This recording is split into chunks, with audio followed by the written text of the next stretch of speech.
नमस्कार दोस्तों, आज हम आपको हरियाणा कौशल रोजगार निगम की लाइव मीटिंग में ले चलते हैं। इसमें आपके अटेंडेंस से रिलेटेड, पेमेंट से रिलेटेड, अपलोड अटेंडेंस से रिलेटेड, प्रोसेसिंग पेमेंट से रिलेटेड हर एक समस्या का समाधान इसमें बताया जाएगा।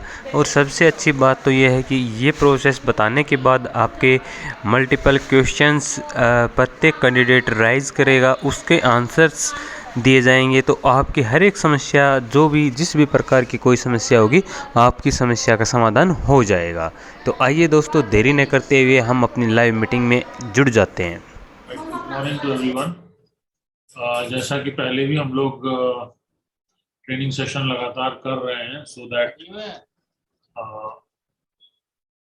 जो डिफिकल्टीज आ रही हैं उसको दूर कर सकें। और अच्छा, जो लोग अपना अपना माइक जो है म्यूट पे करे देखिए। इंक्वायरी ऑफिसर विजिलेंस 2 मिनट ला के विजिलेंस वाले अपना म्यूट करें।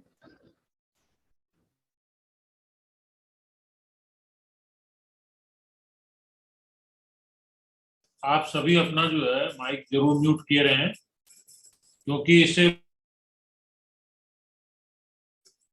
बाकी लोगों को सुनने में डिफिकल्टी होगी और जो ट्रेनिंग सेशन का फायदा है वो नहीं ले पाएंगे। तो इसलिए जब क्वेश्चन आप लोगों को पूछना हो तभी अपना माइक जो है अनम्यूट करेंगे।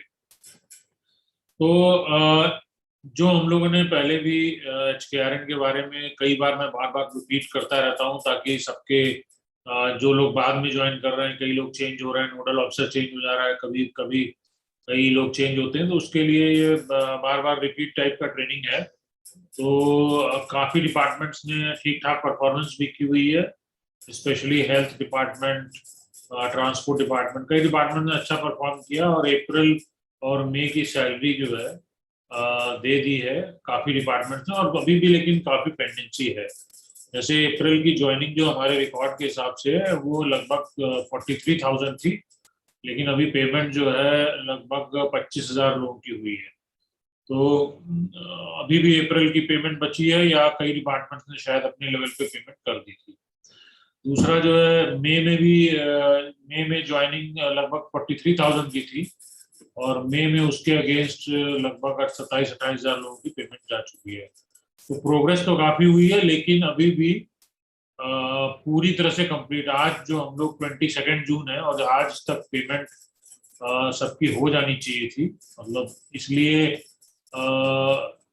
शायद ये लग रहा है कि शायद अभी और ट्रेनिंग की या कुछ सेशन की जरूरत थी, इसलिए हम लोगों ने ये ट्रेनिंग सेशन दोबारा रख दिया कि अब इस महीने के लिए जो डिलेड है वो अपना अपना कर लें, और जो नेक्स्ट पे साइकिल हमारा आ रहा है, जून का जो पेमेंट होना है मंथ ऑफ जुलाई में, वो जुलाई के शुरू में हो जाए।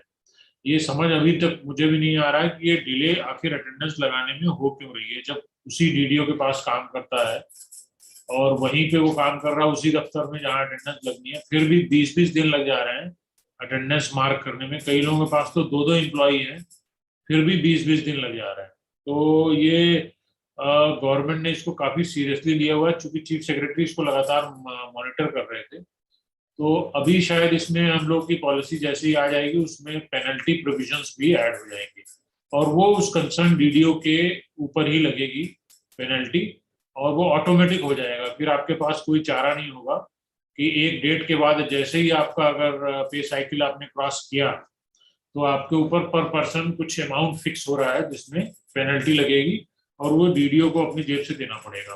तो ये सिचुएशन है, और उस सिचुएशन, अब हम लोग इसको ट्रेनिंग का जो मेन हमारा एजेंडा है, क्या हमारे डिपार्टमेंट्स को करना है, अटेंडेंस और पेमेंट ओवरव्यू, अपलोडिंग अटेंडेंस एक बार दोबारा प्रोसेस हम लोग फिर से देखेंगे, और पेमेंट का प्रोसेस भी देखेंगे, क्योंकि कई बार अभी कई डिपार्टमेंट्स ने काफी सारी गलतियां कर रखी हैं। तो बार बार ट्रेनिंग देने का उद्देश्य यही है कि ये जो गलतियां कर रहे हैं वो गलती ना करें, क्योंकि गलती करने की वजह से पूरा पूरा डिले काफी ज्यादा हो जा रहा है। और ये हम लोग को समझना चाहिए कि ये जितने भी मैन पावर लगी है, इनकी सैलरीज बहुत कम है, 18-20 हजार, कई 15,000 से लेके 30,000 के अंदर है। तो सैलरीज टाइमली मिल जाना ये बहुत इंपॉर्टेंट है, क्योंकि तमाम कमिटमेंट्स होते हैं सभी के, अपना किराया देना है, किसी को कुछ करना है, तो ये हमारी ड्यूटी है कि हम लोग टाइमली पेमेंट कर दें इनकी भी। लास्ट में हमारा नया पे साइकिल जो हम लोग बना रहे हैं वो भी दिखाएंगे। या नमिशा, नेक्स्ट स्लाइड।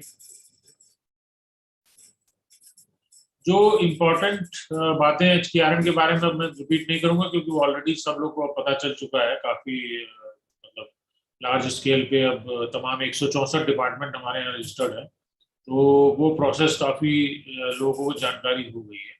जो पेमेंट की प्रोसेसिंग है उसमें तीन चार जो है, जैसे बैंक अकाउंट वेरिफिकेशन, अभी भी बैंक अकाउंट वेरिफिकेशन में इश्यूज आ रहे हैं। जैसे 200 लोगों की अटेंडेंस अपलोड की हुई है और उसकी सैलरी भी आ गई है, लेकिन उसमें से एक बंदे का किसी का अकाउंट वेरिफिकेशन नहीं हो रहा है, और उसकी वजह से जो है वो सैलरी रुक जाती है। तो बैंक अकाउंट वेरिफिकेशन बहुत इंपॉर्टेंट है, क्योंकि गलत अकाउंट में सिस्टम सैलरी नहीं दे सकता है।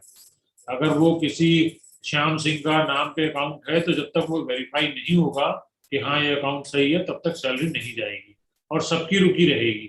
हमने जानबूझ के सबके साथ क्लब कर रखा है, क्योंकि अगर एक का छोड़ देंगे फिर उसका दोबारा आएगा ही नहीं।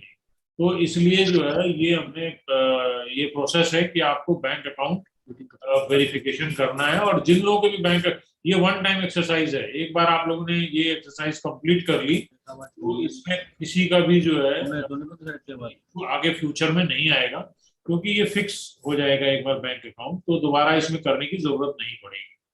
तो ये एक डिपार्टमेंट वाइज एक शीट भी थी, मैं आई डोंट नो वो है नहीं शायद, उसमें कुछ डिपार्टमेंट से हेल्थ के काफी सारे पेंडिंग है, ट्रांसपोर्ट के भी बैंक अकाउंट्स पेंडिंग है वेरिफिकेशन के लिए, तो वो आप लोग को अलग से हम लोग दे देंगे। डिपार्टमेंट को लिख भी रहे हैं कि अपना बैंक अकाउंट वेरिफिकेशन कराएं, ताकि जो है पेमेंट टाइमली चली जाए। पेई कोड जो HKRN का, ये बहुत इंपॉर्टेंट है। ये मैं लगातार पिछले वाले वीडियो में ट्रेनिंग सेशन में भी बार बार रिपीट कर रहा था कि ये जो पेई कोड है HKRN का, यूनिवर्सल पेई कोड है, ये आपको जब ई सैलरी पे आप पोर्टल पे जाते हैं और अपना पे करते हैं, उस दौरान इसका बेहद इसकी इम्पोर्टेंस है।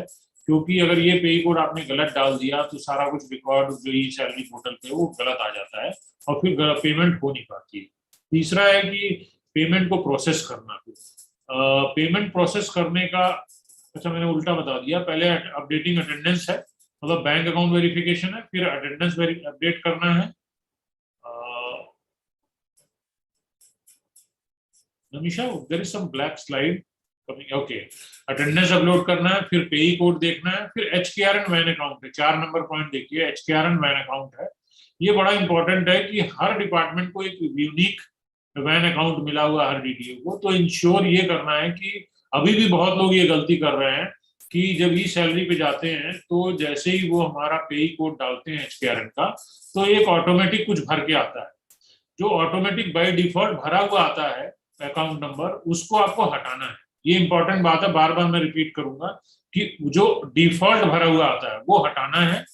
और उसके बाद जो HKRN का वैन अकाउंट जो आपके इनवॉइस में छप के आ रहा है, रिमेंबर दिस, इनवॉइस में एक अकाउंट नंबर छप के आता है, उसका डिटेल भी देखेंगे, उस अकाउंट नंबर को ही भरना है वहां पे, और बहुत सावधानी से भरना है।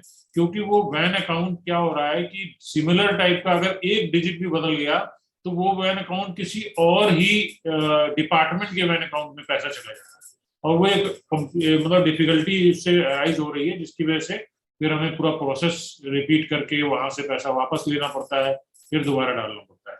तो ये बहुत महत्वपूर्ण स्टेप है। जो भी DDO या उसके साथ काम कर रहे हैं कंप्यूटर वाले ऑपरेटर्स, वो ध्यान दें कि जो ई सैलरी पोर्टल पे वैन अकाउंट नंबर, हमारा जो इनवॉइस पे वैन अकाउंट नंबर है वो भरना है।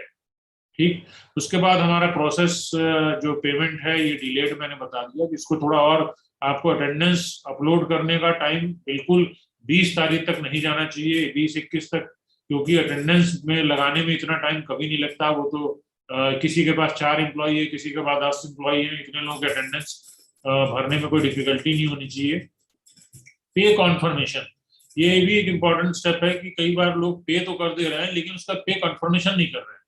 तो जब तक आप पे कन्फर्मेशन नहीं करेंगे तब तक इवन आप पे कर चुके रहेंगे, फिर भी पे उनकी सैलरीज जो है एम्प्लॉइज के खाते में नहीं जा पाएगी। तो इसलिए पे कंफर्मेशन का भी आपके पास सबके पास टैब आता है, वो अभी दिखाएंगे भी आपको, कंफर्म करना है। एक जो बहुत इंपॉर्टेंट जो लीगल एंड स्टैट्यूटरी जो कंप्लायंसेस है, legal and statutory compliances, specially हमारा ईएसआई ईपीएफ जो है, जो 21,000 या 21,000 समथिंग के नीचे ईएसआई का है, और ईपीएफ जो है हमें सभी को देना है। ये क्वेश्चन भी आया था कि जो 15,000 से ज्यादा है उनका क्या ईपीएफ देना है नहीं देना है, लेकिन ये सरकार के लेवल पे डिसीजन लिया गया था कि हाँ हम देंगे, सारे लोग देंगे। तो ईपीएफ हमें, हमारे जितने भी रोल पे एम्प्लॉइज हैं सबको ईपीएफ हम लोग कंट्रीब्यूशन करेंगे, वो एक फॉर्मूला लगा हुआ है। बट इसमें जो सबसे इम्पोर्टेंट चीज है कि कलेक्शन तो पैसे का हो जा रहा है, लेकिन चूंकि ईपीएफ ईएसआई के लिए कुछ डेटाबेस है, क्योंकि पहले से ही वो किसी ठेकेदार के थ्रू लगे थे, तो उनके पास एक यूएएन नंबर था, एक ईएसआई कोड था, आधार डिटेल चाहिए। तो हमने एक फॉर्म भी बनाया था, जो फॉर्म शेयर किया हुआ है सभी डीडीओ से, और उनकी पेमेंट के वक्त वो जब कंफर्मेशन करते हैं तब भी वो आता है कि इसको जरूर भरें। अगर आप इसको नहीं भरेंगे तो अभी हमारे पास जैसे 40-45,000 लोग जो भी हमारे रोल पे हैं, उसमें से हार्डली 12,000 लोगों का ही डेटाबेस हमारे पास आ पाया है, और उनकी ईपीएफ ईएसआई कंप्लायंसेस हो पा रहे हैं। अगर ये नहीं होगा तो इसमें भी पेनल्टी लगेगा, क्योंकि ये तो हमारे पोर्टल से भी बाहर का काम है, और इस पेनल्टी में फिर ये पेनल्टी भी लाइबिलिटी जो है डीडीओ के ऊपर ही आएगी अल्टीमेटली, क्योंकि गवर्नमेंट की ही कंपनी एचकेआरएम भी है और वो डीडीओ भी सरकार का है। तो अल्टीमेटली हमें जो हमारे ऊपर पेनल्टी लगेगी वो हमारे बिलिंग साइकिल में होके आपके पास इनवॉइस चला जाएगा। तो ये जो ईपीएफ ईएसआई नंबर्स के लिए जो हम जो डिटेल्स चाहिए, उसको सभी लोग से अनुरोध है कि इसको अच्छे से टाइमली भर दें, ताकि ये कंप्लायंसेस हम लोग की टाइमली हो पाए। Next slide. Ananji, do you want to show the list of people who have not completed the account verification, that Excel that we keep sending on the group, or should we move on to the next slide? Yeah, you can show. If it is available, then you can show. ये हम लोग share कर रहे हैं कि जिन लोगों ने form नहीं भरा है, जो ईपीएफ ईएसआई का एक फॉर्म है, उसको अगर आप नहीं देखिए, ये एक पूरी लिस्ट है जिसमें एग्रीकल्चर डिपार्टमेंट है, Renu Dahiya employ name means कि बेसिकली द डीडीओ, नहीं डीडीओ इज सुरेंद्र सिंह। तो डीडीओ इज सुरेंद्र सिंह। अब जैसे सुरेंद्र सिंह है, इस तरह से आप देखिए डीडीओ वाइज लिस्ट भी है, अगर आप चाहोगे तो हम ये शेयर कर लेंगे। इसमें काफी सारे लोग, एजुकेशन डिपार्टमेंट है, और ये ट्रांसपोर्ट डिपार्टमेंट के कई सारे हैं, और police department, irrigation, water, health के बहुत सारे हैं। तो ये अगर आप लोग नहीं डेटा नहीं दे रहे हैं, जैसे ये अकाउंट वेरिफिकेशन का है, कई सारे अकाउंट डज नॉट एग्जिस्ट। अब अगर अकाउंट ही नहीं एग्जिस्ट कर रहा है तो सैलरी नहीं जा पाएगी। ये हम लोग, ये बल्कि गवर्नमेंट चीफ सेक्रेटरी लेवल पे तो ये डिसीजन हो रहा है कि अगर ये वेरिफिकेशन नहीं हो रहा है तो इस बंदे का नाम डिलीट किया जाए, क्योंकि मोस्ट लाइकली ये कोई फ्रॉड कैंडिडेट है, और डिपार्टमेंट अगर उसका अकाउंट नहीं वेरीफाई कर रहा है, इसका मतलब ये कोई घोस्ट एम्प्लॉय जिसको हम लोग कहते हैं, कि ये शायद काम नहीं कर रहा था, इसका नाम पहले से चल रहा था और पैसे इसको दिए जा रहे थे गलत तरीके से। तो अगर ये साइकिल में अगर हमारे सारे अकाउंट वेरिफिकेशन नहीं हो पाए, तो नेक्स्ट साइकिल में उन सभी लोगों का जिनका अकाउंट वेरिफिकेशन नहीं होगा, उनको हम लोग ड्रॉप करेंगे, ये मानते हुए कि ये सारे घोस्ट एम्प्लॉइज हैं जो कि डिपार्टमेंट्स ने इधर उधर से पेमेंट कर रहे थे। तो इसलिए ये Namisha, that was a list of account verification, not exactly the EPF. Yes, right? account verification, yes. Okay, next slide.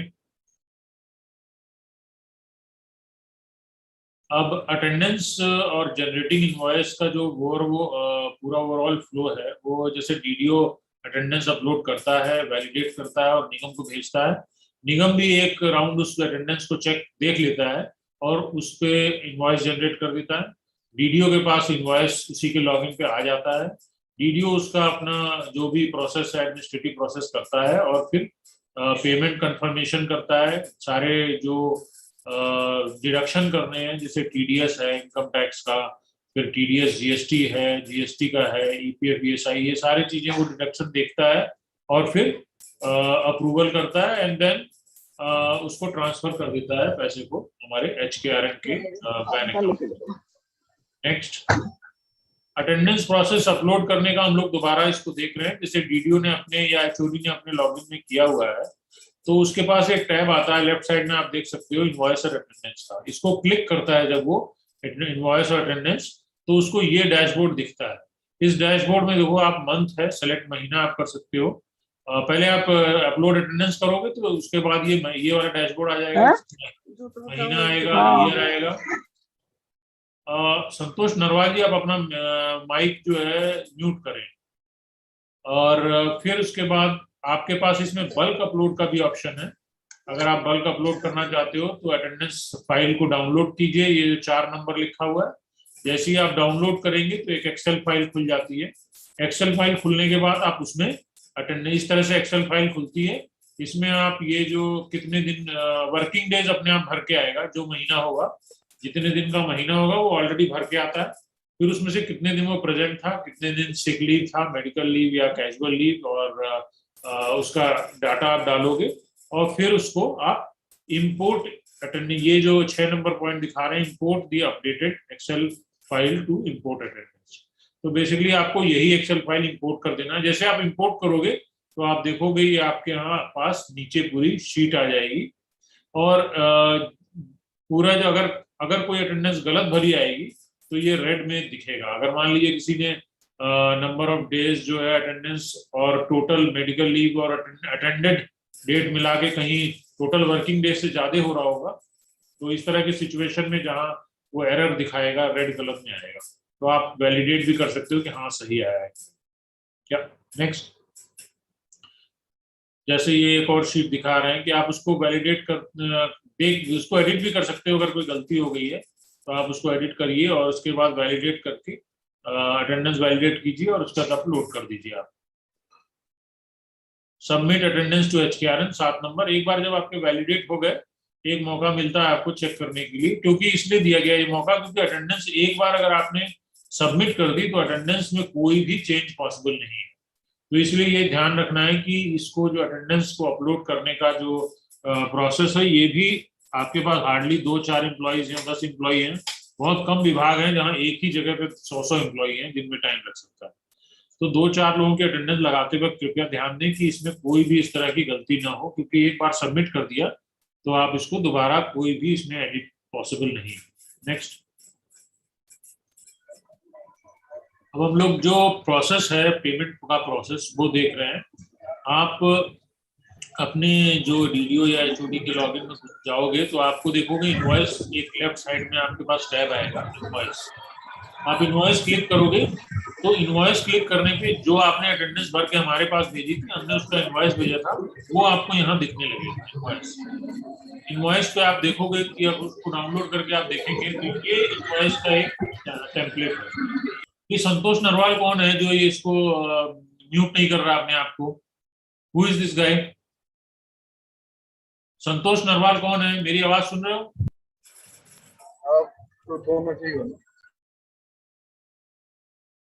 आप अपने वो म्यूट क्यों नहीं कर रहे हैं? Tamisha, you mute everyone and then let me unmute myself.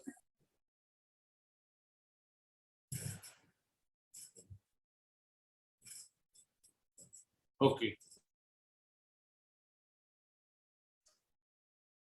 Right, तो basically ये हमारा जो इनवॉइस है इसका टेम्पलेट देखिए। ये टेम्पलेट है इनवॉइस का। ये सबसे इम्पोर्टेंट डॉक्यूमेंट है जो सभी DDOs और जो भी DDO के नीचे काम करने वाले हैं और जो उसको प्रोसेस कर रहे हैं उसको ध्यान से देखें। इसमें एक HKRN जो है वैन अकाउंट नंबर है, जो ये 1 नंबर दिखाया हुआ है, हाईलाइट किया हुआ है। ये बहुत इंपॉर्टेंट है क्योंकि यही अकाउंट नंबर हमारे ई सैलरी पोर्टल में एंट्री होना है। ये बार बार मैं रिपीट कर रहा हूँ क्योंकि ये गलती अभी भी लोग कर रहे हैं कि ये वाला VAN account number e salary portal पे एंट्री नहीं कर रहे हैं। तो ये बहुत इंपॉर्टेंट है, ये करना है। उस जो भी अकाउंट नंबर आ रहा है उसको मिटा के ये वाला account number e salary portal के में आपको जब भी आप पेमेंट करोगे तब ये भरना है। इसमें IFSC कोड होगा और एक HKRN का UCP कोड है। ये HKRN का UCP कोड इज स्टैंडर्ड, ये सबके लिए सेम है। और इसको ये नेक्स्ट, ये 3 पॉइंट है जो आपको देखना है, VAN account number, IFSC code और HKRN का UCP कोड। इसके बाद जो है आप इसका जब आप payment confirmation, sorry you moving too fast. Yes, we can go to e-salary if you want to discuss e-salary bit first, then we can come back to pay confirmation. How? Yeah. That is what I wanted to see. Okay. तो ई salary अभी क्या है कि आपने invoice download कर दिया है, तो इनवॉइस डाउनलोड करने के बाद जब आप अपना प्रोसेस कर लेते हैं, इंटरनल प्रोसेस कि हाँ सैंक्शन हो गया, अब इसको पे करना है, तब क्या करते हो आप कि आप सभी विभाग के जो डीडीओज हैं वो ई सैलरी लॉगिन पे जाते हैं, ई बिलिंग लॉगिन जो है जिसके थ्रू पेमेंट करते हैं.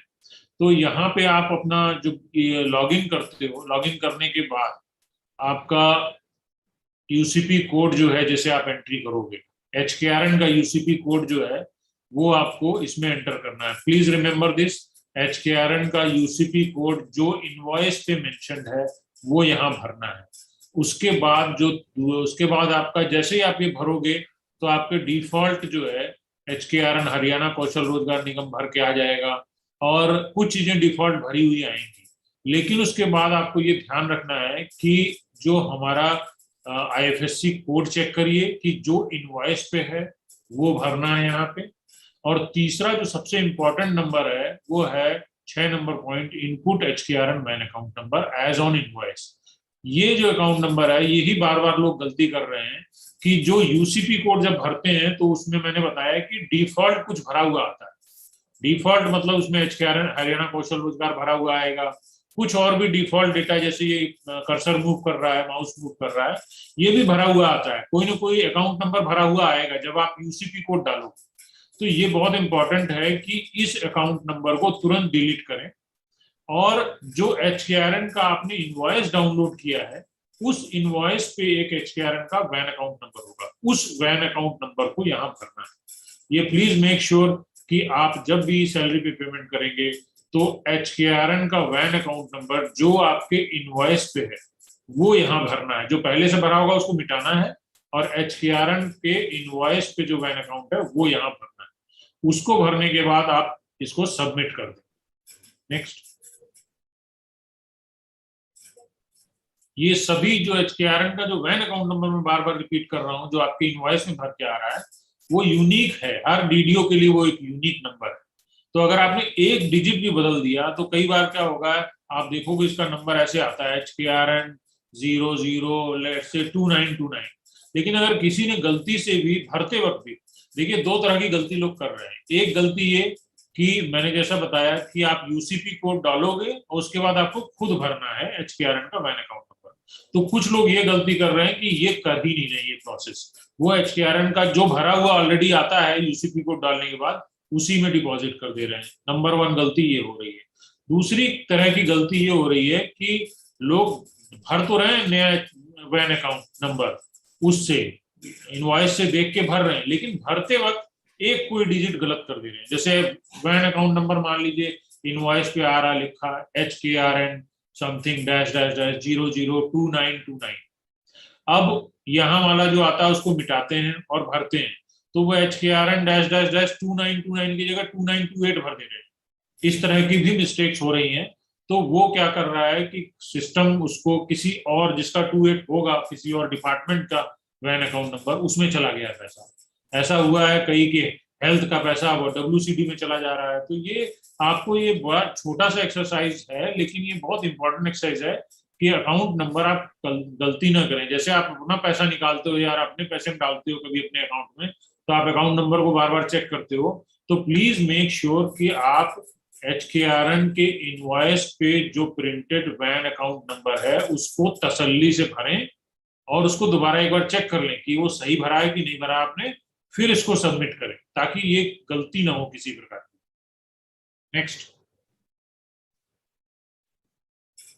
Go to the payment confirmation bit now. सो उसके बाद जब आपने ये सबमिट कर दिया तब आपको यहाँ पे आके अपने जो HKRN के लॉगिन पे पेमेंट कंफर्मेशन आपको करनी पड़ेगी. जब आपने वहां पेमेंट कर दिया ई बिलिंग में तो आपको यहाँ आके कंफर्म पेमेंट करना पड़ेगा. यहाँ पे एक टैब दिया हुआ कंफर्म पेमेंट, आप इसको प्रेस कर देंगे तो कंफर्मेशन हो जाएगी. इस कंफर्मेशन करते वक्त ये कुछ डेटा मांगेगा वो कि आपको GST नंबर अगर है तो GST नंबर देंगे, टैन नंबर होता है टैन नंबर भरेंगे, और कुछ कैलकुलेशंस हैं, ये जीएसटी टोटल कैलकुलेशन ये दिखेगा, क्योंकि आप जो है ना इसको चेक कर रहे हो तो आप दिखेगा आपको ये जो आपको जीएसटी डिडक्ट टीडीएस टीडीएस जो अमाउंट आपको जमा करना है, आपको अगर आप खुद जमा कर रहे हो जीएसटी और आईटी का, तो वो 2% कटेगा। आईटी का तो सभी को करना है, बट जीएसटी का कुछ लोगों को करना है, कुछ लोगों को नहीं करना है। नेक्स्ट, और उसके बाद इसको सबमिट कर देना है। यस,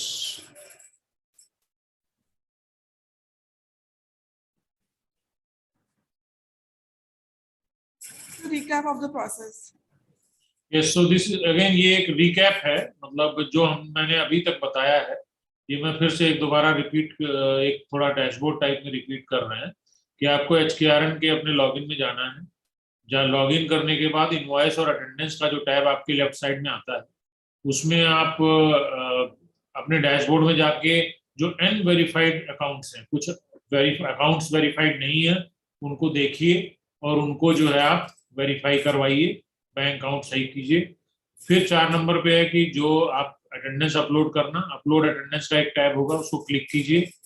उसको क्लिक करने के बाद एक फर्दर डैशबोर्ड खुलता है जिसमें आपको मंथ और ईयर भरना है, और अटेंडेंस फाइल को अगर बल्क अपलोड करना है तो आप उसको डाउनलोड कर लीजिए, और डाउनलोड करने के बाद उसमें टोटल प्रेजेंट डेज और लीव्स वगैरह डाल के, और उसको फिर आप यस अपलोड एडिट करके, जो भी अगर आपको कोई चीज वैलिडेट करना है तो वैलिडेट भी कीजिए, देख लीजिए दोबारा कोई गलती तो नहीं हो रही है, कोई रेड फ्लैग तो नहीं आ रहा है, उसमें रेड रेड आएगा अगर गलती हो रखी है, तो वैलिडेट करके फिर इसको निगम को सेंड कर दीजिए। ये दोबारा मैं बता रहा हूँ क्योंकि इसमें अगर आपने अटेंडेंस एक बार गलती कर दी और सेंड कर दिया मुझे, तो फिर जो है दोबारा इसमें आप एडिट नहीं कर पाओगे। तो इस स्टेप को एक बार जरूर देख लीजिएगा कि इसमें कोई गलती आप नहीं कर रहे हैं। फिर उसके बाद आपको ईपीएफ और ये सॉरी 10 नंबर में इनवॉइस टैब में जाइए, क्योंकि जैसे ही आप अटेंडेंस भेजते हो तो with in half an hour 15 minutes में आपको वो इनवॉइस जनरेट होकर ऑटोमेटिक मोड में आपके लॉगिन पे आ जाएगी।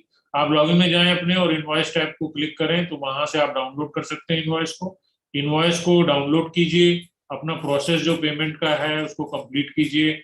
और जैसा मैंने अभी पहले बताया कि इनवॉइस की पेमेंट करते हुए please make sure, again I am repeating, कि आप ई सैलरी पोर्टल पे जो HKRN का इनवॉइस पे प्रिंटेड वैन अकाउंट नंबर है उसी को वहां पे फिल करेंगे और उसी के अगेंस्ट पेमेंट सबमिट करें ई सैलरी पोर्टल पर। काइंडली मेक श्योर कि उसमें किसी भी डिजिट की कोई भी गलती ना हो। एक बार आपने वहां पेमेंट कर दिया ई सैलरी पोर्टल पे और सबमिट कर दिया, फिर आप वापस अपने HKRN लॉगिन में आए और वहां पे कंफर्म पेमेंट करें, ताकि हमारी जो डिडक्शंस हैं वो चेक हो जाएं और आपको जो भी डिडक्शन करनी है वो देख लीजिए और फिर उसको सबमिट कर दीजिए। ये जो 12 नंबर पॉइंट है कि आपको EPF ESI, मैंने बताया कि ये स्टैट्यूटरी कंप्लायंसेस हैं, इसमें कोई भी हमारे छूट नहीं है और ये ऑटोमेटिक इसमें पेनल्टी लगने लगती है। तो इस पेनल्टी से बचने के लिए हमने फॉर्म भी भेजा हुआ है, तो काफी डिपार्टमेंट ने भर भी दिए, लेकिन अभी बहुत सारे जो है भरने बचे, तो उसको काइंडली जो है टाइमली इसको भर दें और कंप्लीट कर दें ताकि हम उसका चालान भेज सकें। नेक्स्ट,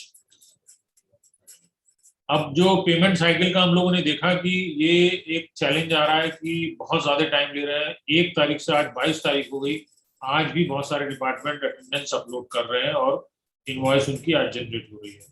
तो ये क्लियरिटी नहीं है कि मतलब 20-22 दिन क्यों लग रहा है, क्या अभी भी कोई ट्रेनिंग की कमी है किसी डिपार्टमेंट को स्पेसिफिक? अगर कोई बड़ा डिपार्टमेंट है चाहता है कि मेरे DDOs के लेवल पे मुझे दोबारा ट्रेनिंग अलग से दी जाए, तो उसके लिए भी हम लोग तैयार हैं। अगर किसी का कोई रिक्वेस्ट आता है कि हमारे स्पेशली अलग से एक ट्रेनिंग करा दीजिए आधे घंटे 15 मिनट का, तो वो भी हम लोग तैयार हैं। लेकिन मुझे ये बात क्लैरिटी नहीं हो रही है कि ये इतनी ज्यादा अटेंडेंस में डिले क्यों आ रहा है। मतलब 20-20, 25-25 दिन अगर अटेंडेंस बनेगी, तो जब अटेंडेंस बनती है उसके बाद तो पेमेंट का प्रोसेस तो ऑब्वियसली 5-7 दिन 10 दिन तो और लग जाता है, तो एक तरह से पूरा महीना बीत जा रहा है, which is not the correct way, क्योंकि उसमें EPF ESI 16 तारीख को जमा करना होता है। कुछ मैंडेटरी कंप्लायंसेस हैं, payment of wages, minimum wages जो एक्ट है payment of wages, timely wages का, वो भी अगर किसी भी डिपार्टमेंट, अगर यहाँ पे जहाँ हमारा ऑफिस अगर हमारा ऑफिस यहाँ स्थित है, तो अगर वहां पे एक कंप्लेंट हो जाएगी तो उसमें भी पेनल्टी लगती है डिलेड पेमेंट की, क्योंकि there are lot of acts जो हमें जब तक कॉन्ट्रैक्टर था तब तक कोई दिक्कत नहीं थी, कॉन्ट्रैक्टर अपना सब कुछ मैनेज कर रहा था, लेकिन ये भी गवर्नमेंट कंपनी है तो गवर्नमेंट की कंपनी को सारे एक्ट्स और रेगुलेशंस फॉलो करने हैं। तो इसलिए हम लोग अभी ये प्लान कर रहे हैं कि क्या हम लोग ऐसा कर सकते हैं कि 20 से 25 तारीख में जो करंट मंथ है, जैसे मान लीजिए जून का चल रहा है महीना, तो जून की अटेंडेंस ही हम जो है इसी महीने से अपलोड कराना शुरू कर दें, या एक आध दिन आगे और कर सकते हैं इसमें, मान लीजिए 27-28 में। तो हम अगर ये अटेंडेंस पहले अपलोड करा दें, क्योंकि नॉर्मली क्या होता है कि छुट्टियां अगर अगले महीने में भी एडजस्ट हो सकती हैं। अगर 28 तारीख तक किसी ने छुट्टी ले रखी है तो वो एंट्री हो जाएगी।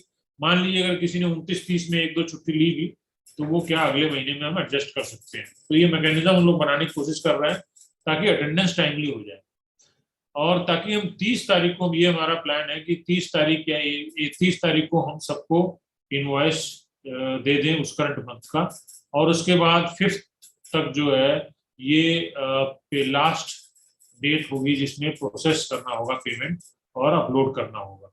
अगर इसके बाद करेंगे तो फिर हमारे लेट फी लगेगी। ये तो सरकार की पॉलिसी में ही आ रहा है, it will be approved, chief secretary के पास ऑलरेडी फाइल है, तो आई थिंक ये कभी भी आ सकता है अप्रूव होके कि लेट फी लगेगी, और ये सारे डीडीओस की खुद की सैलरी और खुद ही देना पड़ेगा उनको बाय 7 सक्सीडिंग मंथ। 7वीं तारीख तक सभी को हमारी जिम्मेवारी ये है कि जिस दिन आप करोगे उसी दिन हमारा शेड्यूलर लगा हुआ है। आज आपने पैसा हमारे यहाँ भेजा, आज ही के दिन विदिन 2 आवर्स वो हम लोग स्ट्रीमलाइन भी कर रहे हैं। अभी 4 घंटे बाद होता है, लेकिन जल्दी एक बार स्ट्रीमलाइन होकर वो 2 घंटे बाद ही सैलरी तुरंत चली जाएगी।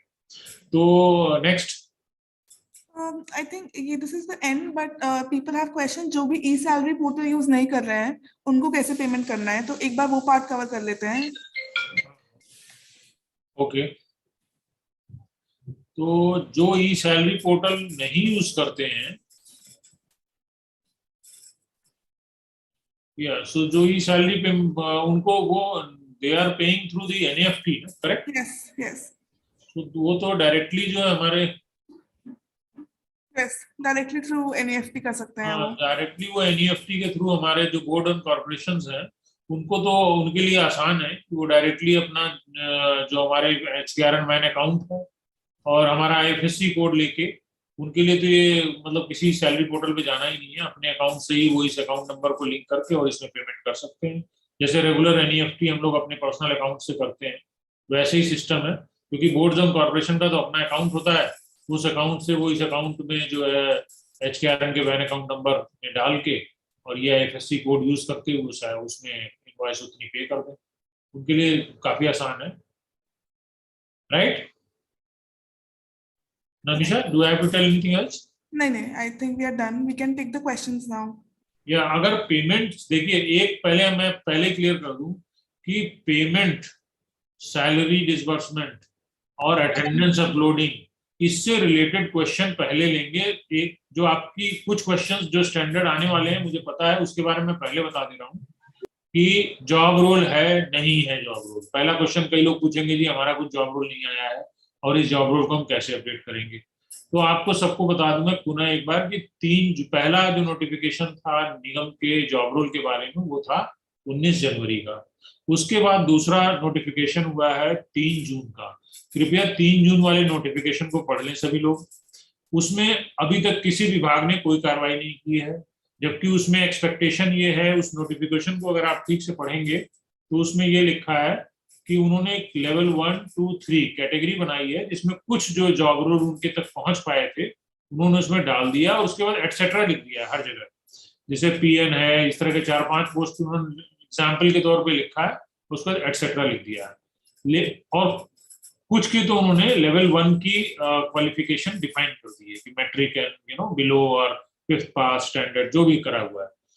लेकिन कुछ जो आप देखोगे लेवल 2 और लेवल 3 की जो उन्होंने डेफिनेशन दी हुई है उसमें एक नोट लिखा है नीचे। नोट ये लिखा है क्योंकि जैसे मान लीजिए टेक्नीशियन पोस्ट है, अब टेक्नीशियन पोस्ट मतलब उन्होंने नॉमेनक्लेचर दिया है जॉब रोल का टेक्नीशियन, उसके आगे उन्होंने लिखा हुआ है कि डिप्लोमा/डिग्री इन रेलिवेंट फील्ड या डिप्लोमा इन रेलिवेंट फील्ड, और उसके नीचे नोट लिखा हुआ उस कागज के, उस मतलब चिट्ठी के, कि कंसर्न डिपार्टमेंट जो होगा, इंडेंटिंग डिपार्टमेंट जो मांग कर रहा है, वो ये बताएगा कि भाई ये डिप्लोमा कौन सी है, कौन सी चीज का डिप्लोमा वो मांगेंगे। जैसे योग सहायक का है, अब उसमें लिखा है कि योग सहायक के आगे लिखा हुआ है diploma oblique degree in relevant field.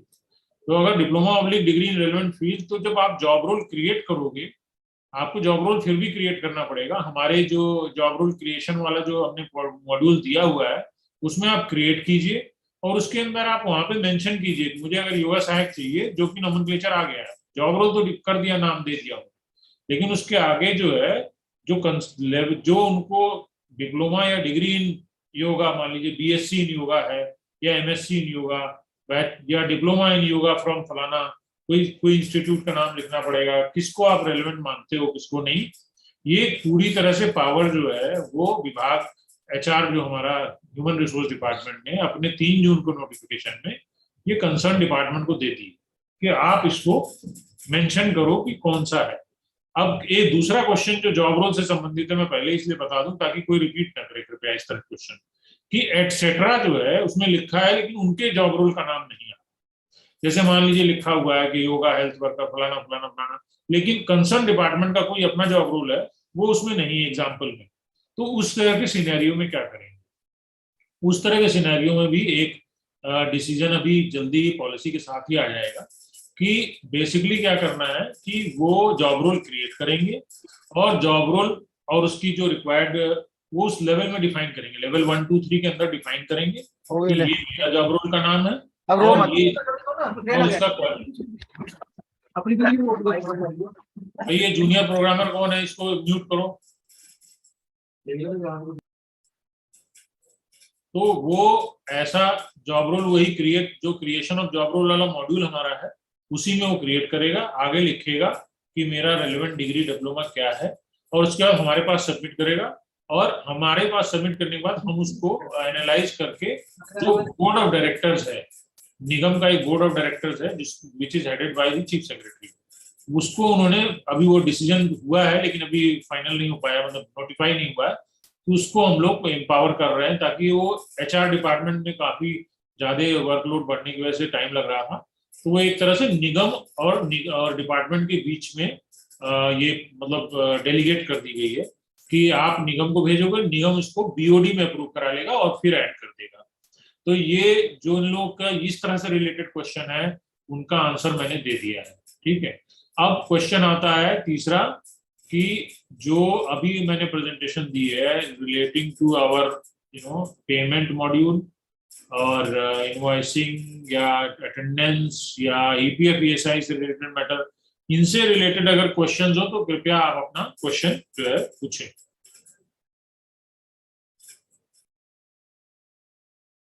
One by one you can ask question. हाँ जी बताएं। हेलो हेलो हाँ जी हेलो बताइए। सर, ये जिनका ईएसआई नहीं करता उनको क्या मेडिकल मिलेगा? हाँ, इसके बारे में हम लोग कर रहे हैं कि इनके लिए एक ग्रुप इंश्योरेंस की बात चल रही है, तो एलआईसी वगैरह से बात चल रही है, we will revert on this. ठीक है, मतलब ये मैंडेट में है। ठीक है सर, एक अटेंडेंस में अब जो मॉड्यूल में थोड़ा चेंज हुआ है कि सारी अटेंडेंस इकट्ठी ही अपलोड करनी है। पहले हम पार्ट अटेंडेंस अपलोड कर लेते थे, लेवल 1 लेवल 2 की, वो भी इकट्ठी हो रही है, उसका सर कुछ है? नहीं, अटेंडेंस तो इकट्ठी ही होगी, मतलब उसमें चैलेंज क्या है बताइए आप, उससे क्या रिलेशन है? सर प्रॉब्लम, पहले हम लेवल 1 की अलग कर लेते थे और लेवल 2 की अलग अटेंडेंस अपलोड कर लेते थे, तो बिलिंग में, बिल इनवॉइस में थोड़ा सा वो सैंक्शंस में इजी रहता था। नहीं, सैंक्शन में क्या इजी आता हो, आपको पता ही है कि कितनी होती है, एक आदमी के अगेंस्ट सामने सैलरी भरी हुई आ जाती है, ऑटोमेटिक कैलकुलेशन है वो तो ऑटोमेटिक कैलकुलेशन है। मतलब लेवल 1 लेवल 2 ऐसा नहीं हो सकता कि 4 क्लर्क का एक एक इनवॉइस बनेगा, 3 फिर एक पीएन का एक इनवॉइस बनेगा, that will be very cumbersome. मतलब there be, you are, I don't know which department you are from, basically अगर मैं हेल्थ या बड़े डिपार्टमेंट को ले लूं तो उनके यहाँ तो हजारों इनवॉइस बनेगी एक एक, फिर दे विल मेक 1000 इनवॉइस, ठीक ठीक व्हिच इज नॉट प्रैक्टिकली ठीक। फीजिबल। ऑलराइट सर, एक पुरानी ना हमारे वहाँ डाटा एंट्री ऑपरेटर का वो ऑफर लेटर अभी तक जनरेट नहीं हुआ। हमने ग्रीवेंस में भी डाल दिया और व्हाट्सएप ग्रुप में भी डाल दिया था, लेकिन अभी तक कुछ हुआ नहीं सर उसका। वो जो ये क्वेश्चन मैंने मैं पहले ही बताना चाह रहा था कि बेसिकली जिन लोगों की पोर्टिंग हो गई थी, देखिए मेरे पास लगभग 50,000 लोगों की पोर्टिंग हुई है 164 डिपार्टमेंट से। उसमें से लगभग हमने 40-42,000 लोगों को ऑफर लेटर दे दिया। उसमें से भी काफी लोगों ने, ऑलमोस्ट जितना 100% लोगों ने तकरीबन ज्वाइन कर लिया था जिनको हमने ऑफर लेटर दिया। 10,000 ऐसे रह गए थे जिनको हम ऑफर लेटर नहीं दे पाए। ठीक है, तो जिन 10,000 को ऑफर लेटर तो मिले सर, ऑफर लेटर तो जनरेट हो रहा है, वो डाउनलोड नहीं हो पा रहा, वो एक्सेप्ट नहीं कर पा रहा सर। डाउनलोड नहीं हो पा रहा मतलब offer letter yes sir, error आ जाती है। वो ट्रिपल ID डालता है, उसके बाद मेंबर और लिस्ट नहीं जनरेट आती नीचे। वो क्या किसी और स्टेट का है? नहीं सर, हरियाणा का ही है सर। नहीं तो पीपीपी का इशू है। अब गौरवदीप, हाँ जी सर, उस केस में ना क्या होता है, कोई डॉक्यूमेंट्स पीपीपी लेता है। Some of candidates have not submitted their documents to क्रेड परिवार पहचान पत्र। They have to submit the sign documents. After that वो अपने आप मेंबर आईडी आना शुरू हो जाएगा। और क्रेड की प्रॉब्लम है, आप परिवार पहचान पत्र में मिलिए। ये HKRN का कोई इसमें कोई प्रॉब्लम नहीं है, आपका फैमिली आईडी में कोई प्रॉब्लम है। ठीक है सर, ठीक है। Okay, any other question? बस थैंक सर, हाँ जी, Haryana lively. Good morning from Haryana state rural admission. जी जी बताइए।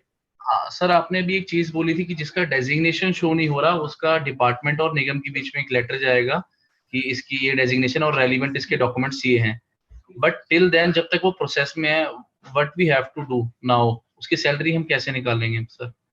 नहीं देखिए, ये 30/6 तक तो वैसे भी सरकार ने, चीफ सेक्रेटरी का आदेश शायद आप लोगों को मिला भी होगा कि 30/6 तक का जो सरकार, जो पहले से चल रहा सिस्टम, जो कोर्ट नहीं हो पाए हैं उनका सैलरी देना है, करेक्ट?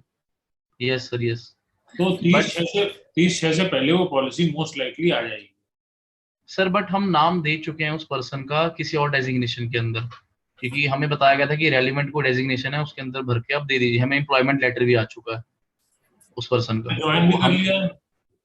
हाँ जी सर, ज्वाइन भी कर लिया है। तो फिर क्या दिक्कत है? उसको तनख्वाह तो मिल रही होगी। हाँ, तनख्वाह तो सर, लेकिन डेजिग्नेशन शो नहीं हो रहा है पोस्ट, तो उसको हम चेंज बाद में कर सकते हैं सर, आफ्टर मतलब जब नोटिफिकेशन। ये हमने पे प्रोटेक्शन मॉड्यूल में ये डाला है ऑप्शन कि आप डेजिग्नेशन चेंज कर सकते हो। ठीक है, तो आप जब अगले महीने में जब भी वो अप्रूव होके आ जाएगा, उस वक्त आप अपने पे प्रोटेक्शन करके और आप उसमें चेंज कर लेना। ठीक है, डेजिग्नेशन शो नहीं हो रही जब तक न्यू पॉलिसी नहीं आती, तो अभी हम पॉलिसी जब आ जाएगी, देखिए 30/6 से पहले पॉलिसी आ जाएगी, तो पॉलिसी आते ही आप जो है, ये जो मैंने आपको प्रोसेस बताया कि नई जॉब रोल क्रिएट करने का प्रोसेस मैंने बताया, वो आप जॉब रोल क्रिएट कर लेना। और उस वक्त जब जॉब रोल क्रिएट हो जाएगी तब आपको पे प्रोटेक्शन करा लेना। पे protection is not only for पे, it is an edit option basically, जिसमें इस तरह के भी एडिट्स हो जाते हैं। बट सर, मेरा एक छोटा सा कंसर्न और है कि तब तक हम सैलरी का क्या करें फिर उस पर्सन की? या तो हम अभी पे प्रोटेक्शन लगा दें सैलरी का, फिर बाद में डेजिग्नेशन का। डबल लग सकता है सर ये पे प्रोटेक्शन 2 बार? नहीं, 2 बार नहीं लगेगा, 1 बार ही अलाउड है प्रोटेक्शन का। तो सर फिर उसकी सैलरी रोक के रखें तब तक हम? नहीं, आप सैलरी दो ना। जब आपने किसी और जॉब रोल पे उसको कोट कर रखा है, तो आपको उस जॉब रोल पे पेमेंट करो ना, उसकी सैलरी क्यों रोक रहे हो आप? फिर आपने सोच समझ के उसको किसी और पद पे रखा था ना, कि सिमिलर टाइप का कोई जॉब रोल रहा होगा। बट उसमें सर सैलरी भी कम है ना, तो पे प्रोटेक्शन तो लगाना कंपलसरी है सैलरी के लिए भी, और दूसरा डेजिग्नेशन, दो चीजों का कंसर्न है। नहीं, अभी तो आप पे प्रोटेक्शन तो केवल फिर पे की कर पाओगे अगर पे प्रोटेक्ट करना चाहते हो। फिर सर जॉब रोल अवेलेबल नहीं है, वो जॉब रोल अवेलेबल नहीं है, तो जब तक वो जॉब रोल अवेलेबल नहीं होगा, वो आपके ड्रॉप डाउन मेनू में आएगा नहीं, तो वो आपका हो नहीं पाएगा। ठीक है sir, thank you. Okay, next question. नमस्कार सर। हाँ जी नमस्कार, बताइए। लेबर डिपार्टमेंट से। लेबर डिपार्टमेंट बताइए। हाँ जी, मेरा क्वेश्चन ये है सर, क्या हम सेंट्रलाइज्ड पेमेंट कर सकते हैं? हमारे जो है कई 53 डीडीओज हैं, उनके अगेंस्ट हम जो है हेडक्वार्टर लेवल पे ही क्या उनकी पेमेंट ले सकते हैं कि वहीं से पेमेंट सारी करते हैं हमारे जो एम्प्लॉइज? देखिए एक्चुअली क्या है कि ये इशू में हमने बल्कि अपनी टेक्निकल टीम से कल परसों भी डिस्कस किया है कि इसका प्रोविजन हम लोग कोई ना कोई, क्योंकि ऐसा है ना कि ये डिपार्टमेंट्स की रिक्वेस्ट पे ही हमने ये मॉडल बनाया कि डेलीगेटेड डिसेंट्रलाइज्ड मॉडल जो बनाया था, ये डिपार्टमेंट्स की रिक्वेस्ट पे बनाया गया था, क्योंकि डिपार्टमेंट्स कहते थे कि हम डीडीओ का काम क्यों करें, हम क्यों वेरीफाई करें उनका, ये इस तरह की तमाम सारी चीजें आई।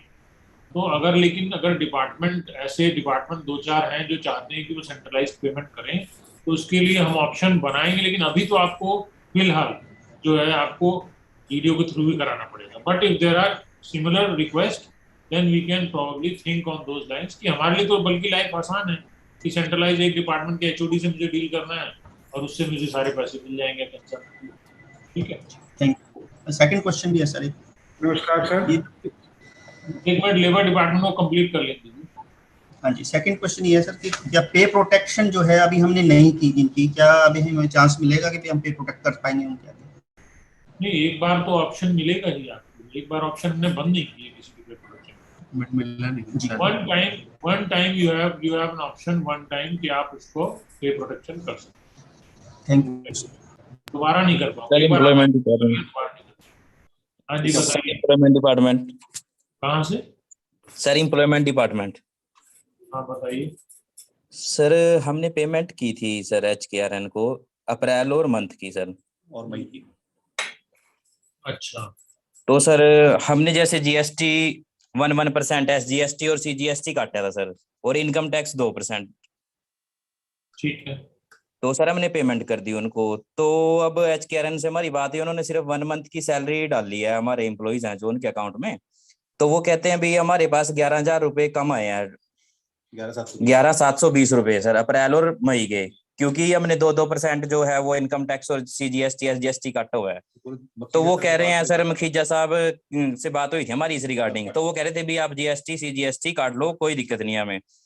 तो अब सर हमारी बात हुई आज, वो कह रहे हैं 11,720 रुपए जो आपने काटे हैं ना 2 महीने में, फिर हमें पहले वो दो आप, तब हम मई की जो मंथ की सैलरी है तब इम्प्लॉइज की डालेंगे। तो सर इसमें क्या इस वजह सर SGST CGST काटना क्या नहीं काटना था हमने, क्योंकि मकीजा साहब से पूछ के ही काटा था जी वो। तो गौरव जी। हाँ जी सर, आपने जो देखिए जो पेमेंट कॉन्फर्मेशन है ना, पेमेंट कॉन्फर्मेशन में जाते हैं, आपको पता है वहाँ GST और इनकम टैक्स और TDS 2 डिडक्शंस आती हैं, राइट? हाँ जी। आपने पेमेंट कंफर्म की है, आपने वो डिडक्शंस उसके अकॉर्डिंगली किए हैं कि अपनी मर्जी से डिडक्शंस कर दी हैं? सर पूछ के किए हमने पेमेंट। पूछ के नहीं, जो पेमेंट कंफर्मेशन वाला टैब है आपका लिंक है, उसमें आपको टैक्सिंग की डिटेल आती है, अभी GST आपके इनवॉइस के अकॉर्डिंगली 2% GST कितनी अमाउंट बनेगी, इनकम टैक्स की कितनी अमाउंट बनेगी, और उसके बाद आप जो वो टैक्स काटते हो और आपको अपने आप शो दिखा देता है नीचे भी आपकी डिडक्शन के बाद इतनी अमाउंट आपने पे करनी है। आप उसको कंफर्म करते हो, जी हाँ हम ये डिडक्शंस करने के बाद हम पे कर रहे हैं, क्योंकि कुछ डिपार्टमेंट के पास GST नंबर नहीं है, वो विदाउट GST काटे भी पेमेंट कंफर्म करते हैं हमें। उस केस में HKRN पूरा GST पे करता है, राइट? तो आपने जो पेमेंट कंफर्म की है आप वो चेक कर लीजिए, आपने पेमेंट कंफर्मेशन ज्यादा की होगी भी, हम पे ज्यादा कर रहे हैं, और कंफर्म करने से अमाउंट आपने पे कम किया होगा। अच्छा सर, पोर्टल पे उस टाइम पे सर कुछ मतलब जो भी पेमेंट कंफर्म का ऑप्शन जो आ रहा था उस पे ही क्लिक कर दिया था, हमें ज्यादा कुछ मतलब उसमें देख नहीं पाए थे, जो भी शो कर रहा था कंफर्म कर दी थी पेमेंट। फिर आपने 0 कर दिया होगा, जब तो आपने उससे अपने 0 GST कर दिया होगा, 0 TDS कर दिया होगा, तो हमें आपने बोला मैं तो ना तो GST काट रहा हूँ ना मैं TDS काट रहा हूँ। आपने मान लो आपका 3 लाख का इनवॉइस है, आपने 3 लाख ही पे करना कंफर्म कर दिया, मैं 0 टैक्स काट रहा हूँ दोनों, और मैं 3 लाख रुपए ही पे कर रहा हूँ। अब सिस्टम ने तो आपका जब कंफर्म कर दिया, वो चेक कर रहा है भी आपकी अमाउंट 3 लाख आई है कि नहीं आई, वो उससे 11,000 कम आई दिख रही होगी उसको, मान लो आप उससे तो पेमेंट उठा नहीं रहा है। जी सर इसका सॉल्यूशन क्या है, क्योंकि उस टाइम चलो कंफर्म कर दी, इतना थोड़ा पता नहीं था उसके बारे में कंफर्म करने के। अब सर सॉल्यूशन क्या है, क्योंकि हमने वो मैनुअल तो हमने वो अमाउंट काट ली सर। मैनुअली काट लिए ना। हाँ जी। तो सिस्टम तो आपकी पेमेंट जितनी आप कंफर्म करोगे उसको कोरिलेट करेगा विद रिस्पेक्ट टू जो टैक्सेस, राइट। ये अपने उसमें दोबारा कोई एडिट का दोबारा से कोई ऑप्शन नहीं है अभी, हम जैसे उसमें अपने जो हमने डिडक्शन की है उसमें पेमेंट पोर्टल कंफर्मेशन आप एडिट कर सकते हो तब तक जब तक आपकी अमाउंट हमने फेच ना की हो, मींस जब तक आपकी पेमेंट मैच ना करती हो आपकी पेमेंट कंफर्मेशन के साथ। आपका क्या हुआ होगा, आपने 2 मंथ की सैलरी डाल दी होगी, राइट। उसके मान लो आपके 6 लाख रुपीज आपने डाल दिए, राइट, 2 मंथ की सैलरी। सिस्टम दोनों में 3-3 लाख आपने कंफर्म कर दिया। हाँ जी। और आपने पे किया कितना, हमें पे किया होगा 5 लाख कुछ अमाउंट, 5,85,000, 5,80,000, राइट। तो हमने क्या किया, हमने एक अमाउंट तो सिस्टम ने निकाल दी आपकी, उसको पेमेंट मिल गई पूरी 3 लाख, सेकंड पेमेंट पे वो रुक गया। हाँ जी। अच्छा यही हुआ है जी। यही हुआ है ना, आपने पेमेंट शॉर्ट होगी आपकी, क्योंकि आपने कंफर्म ज्यादा की है और पे कम किया है। तो सर इसका सोल्यूशन कैसे होएगा अब, क्योंकि हमने पेमेंट तो वो काट चुके हैं जी, अब ये कैसे करें फिर? जहाँ तो आपके जो टैक्सेस के हिसाब से वो पेमेंट है, जो वो पहले अमाउंट की हमने 0 पे करके कंफर्म कर दी है ना। हाँ जी। राइट, आपको पे करना पड़ेगा उसका जो बैलेंस अमाउंट है, उसका टैक्स एक्सपेयर में पे कर रहा है। नहीं पर सर वो तो इनकम टैक्स और जीएसटी सीजीएसटी जो बनता है वो तो फिर काटना पड़ेगा ना हमें, क्योंकि वो तो फिर आपको ना रिकंसाइल करना पड़ेगा हमारा जो टैक्सिंग है ना, जो हमारे जीएसटी है। अब देखिए हमें आपने बताया भी हम 2% ना तो जीएसटी काट रहे हैं ना हमने टीडीएस काटा है। अच्छा दोनों आपने हमें बताया है पोर्टल के ऊपर भी, मैं ना जीएसटी काट रहा हूँ ना मैं टीडीएस काट रहा हूँ और मैं पूरी अमाउंट पे कर रहा हूँ, पर इन एक्चुअल आपने काट के पे किया है। हाँ जी। राइट, ये एक डिफरेंस है। तो आपका जो जो पे किया हुआ है वो हम जीएसटी और टीडीएस को रिकंसाइल कर लेंगे। जो हमारे टैक्सेस देखते हैं ना, वो अलग अकाउंट्स डिवीजन है, उनसे तो आपको सर करना पड़ेगा। आप नाम बता दो सर, हम एक बार उनके पास या तो आके कांटेक्ट कर लेंगे सर ना। हाँ इनको भेज दो ना, ये हमारे संदीप मखीजा के पास आप चले जाओ दफ्तर में, वहाँ पे कोई टैक्स का बंदा रहेगा, वो हेल्प करेगा। ठीक है, ठीक है sir, okay sir, thank you sir. हाँ बताइए। नेशनल हेल्थ मिशन से बात कर रहा हूँ, एनएचएम से। जी जी। हमारे यहाँ पे ई सैलरी एप्लीकेबल नहीं है, हम पेमेंट जो है वो पीएफएमएस के थ्रू करते हैं, और पीएफएमएस में जो इनवॉइस के ऊपर जो वैन अकाउंट नंबर डाला हुआ है वो अगर वो ऐड कर रहे हैं तो बार बार फेलियर आ रहा है उसका वैलिडेशन, जिसकी वजह से क्या है कि हमें फिजिकल फंड पार्किंग अलाउड नहीं है किसी और अकाउंट में डिसबर्स करना। तो सर ये जो वैन अकाउंट है पीएफएमएस में कब से वैलिडेट होना स्टार्ट होएगा? क्योंकि मैंने आईसीसी बैंक से बात करी थी, वो कह रहे थे कि एचआरकेएन हमें कुछ परमिशन देगा, उसके बाद ही हम इसको वैलिडेट करा पाएंगे इसको। इसमें सर मैं बताता हूँ, इसमें पीएमएस के लिए बैंक हमसे ना 2 दिन का डाउन टाइम मांग रहा है, पूरा सिस्टम डाउन करना पड़ेगा। और एक्चुअली अभी सैलरी चल रही हैं, हम 2 दिन के लिए भी सिस्टम बंद करने की पोजीशन में नहीं थे, भी पूरा सिस्टम डाउन कर दे। They need 2 days to down this system to integrate with PMS. PFMS के साथ इंटीग्रेट करने के लिए। सेकंड चीज सर, हमारे यहाँ पे क्या है कि डिफरेंट फंड्स है, एक फंड सेंटर से आता है, एक फंड हमें स्टेट से मिलता है। जो इनवॉइस जनरेट होता है वो कंसोलिडेट होता है, तो क्या हम उनको जितना फंड जहां से मिल रहा है उस अकाउंट से पेमेंट कर सकते हैं उस इनवॉइस के अगेंस्ट मल्टीपल? जी आप मल्टीपल पेमेंट्स कर सकते हैं। हमारे बैंक में पैसा आना चाहिए, बैंक अकाउंट नंबर सही होना चाहिए। यस सर, जैसे कि कुछ चीफ सेक्रेटरी सर का लेटर आया था कि 2 मंथ की सैलरी डिपार्टमेंट पे करेगा अप्रैल और मई की, तो हमारे ऊपर ईएसआई एप्लीकेबल नहीं है, तो उन एम्प्लॉइज का ईएसआई कैसे डिपॉजिट कराएंगे? क्योंकि हमारे पास तो कोई ईएसआई का नंबर नहीं है सर। ईएसआई तो एम्प्लॉयर ने कराना होता है जी, एम्प्लॉयर निगम है ना जी। नहीं, सैलरी हमने पे करनी है ना सर, अप्रैल और मई की उनकी डिपार्टमेंट ने।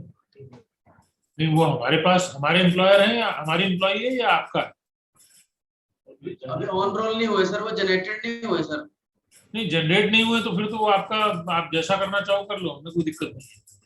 That is not our concern, as long as they are not our employee we are not concerned about. आपका जो सिस्टम है उस तरह से कर लीजिए। जिस दिन से मेरे पास आ जाएंगे हाँ जी बताइए। Thank you sir. नेक्स्ट। नमस्कार सर। हाँ मैं नमस्कार सर। बताइए। नमस्कार सर। शुगर मिल कैचल से सर। हाँ बताइए शुगर। सर हमने 25 से पोर्ट किए थे पर्सन सर, किसी का भी ऑफर लेटर नहीं आया अभी तक सर।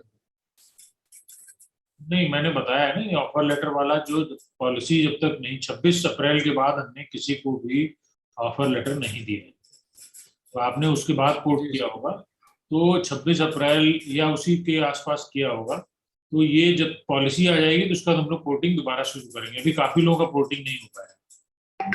एक सर जो शुगर मिलों का जो नोडल ऑफिसर है सर, उसका नाम और मोबाइल नंबर चाहिए था सर। शुगर मिल का तो आप हो गए, वो आप हो गए हमारे, मतलब किसका नोडल ऑफिसर चाहिए आपको? जो डिपार्टमेंट का है, जो शुगर मिल देखता है सर, HKRN में सर। नहीं HKRN तो 3 लोग हैं केवल, HKRN तो सारे लोग सारे डिपार्टमेंट देखते हैं, हमारे पास तो ऐसा कोई सिस्टम नहीं है।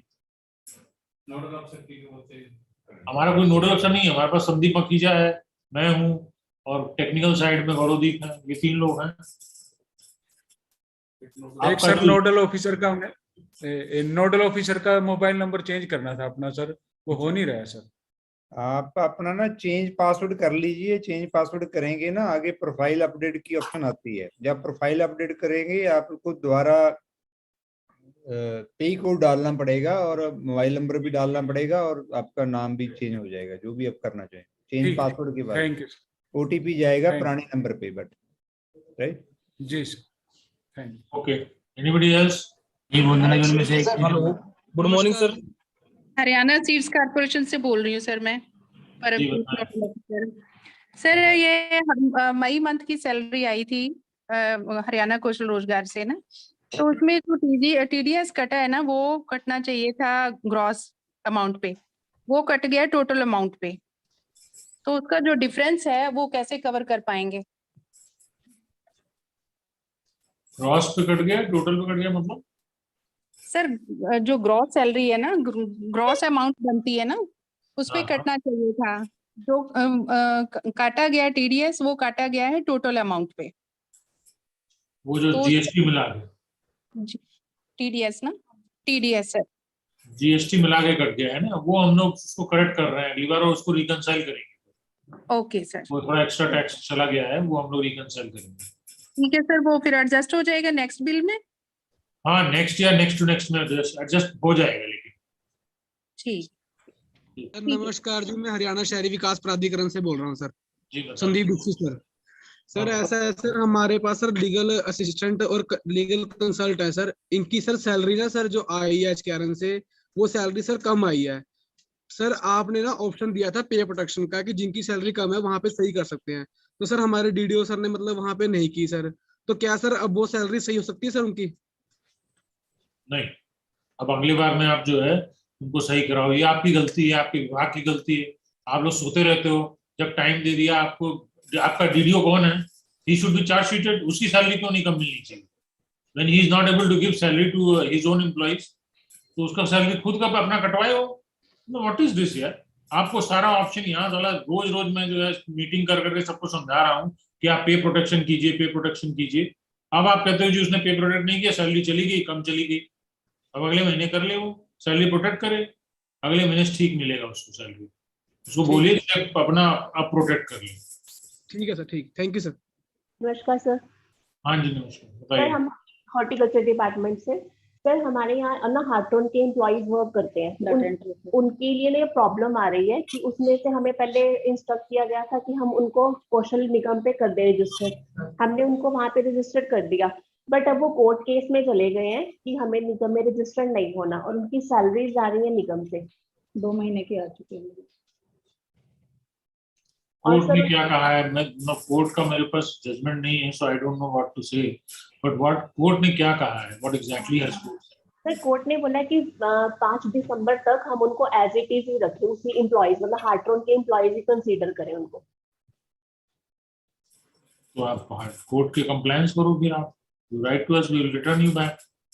तो हम उनको फिर कैसे निगम से निकालें, मतलब उनको बाहर नेट कर लो आप, वहाँ पे टर्मिनेशन का ऑप्शन दे रखा है, आपको दिया हुआ है नोडल ऑफिसर को।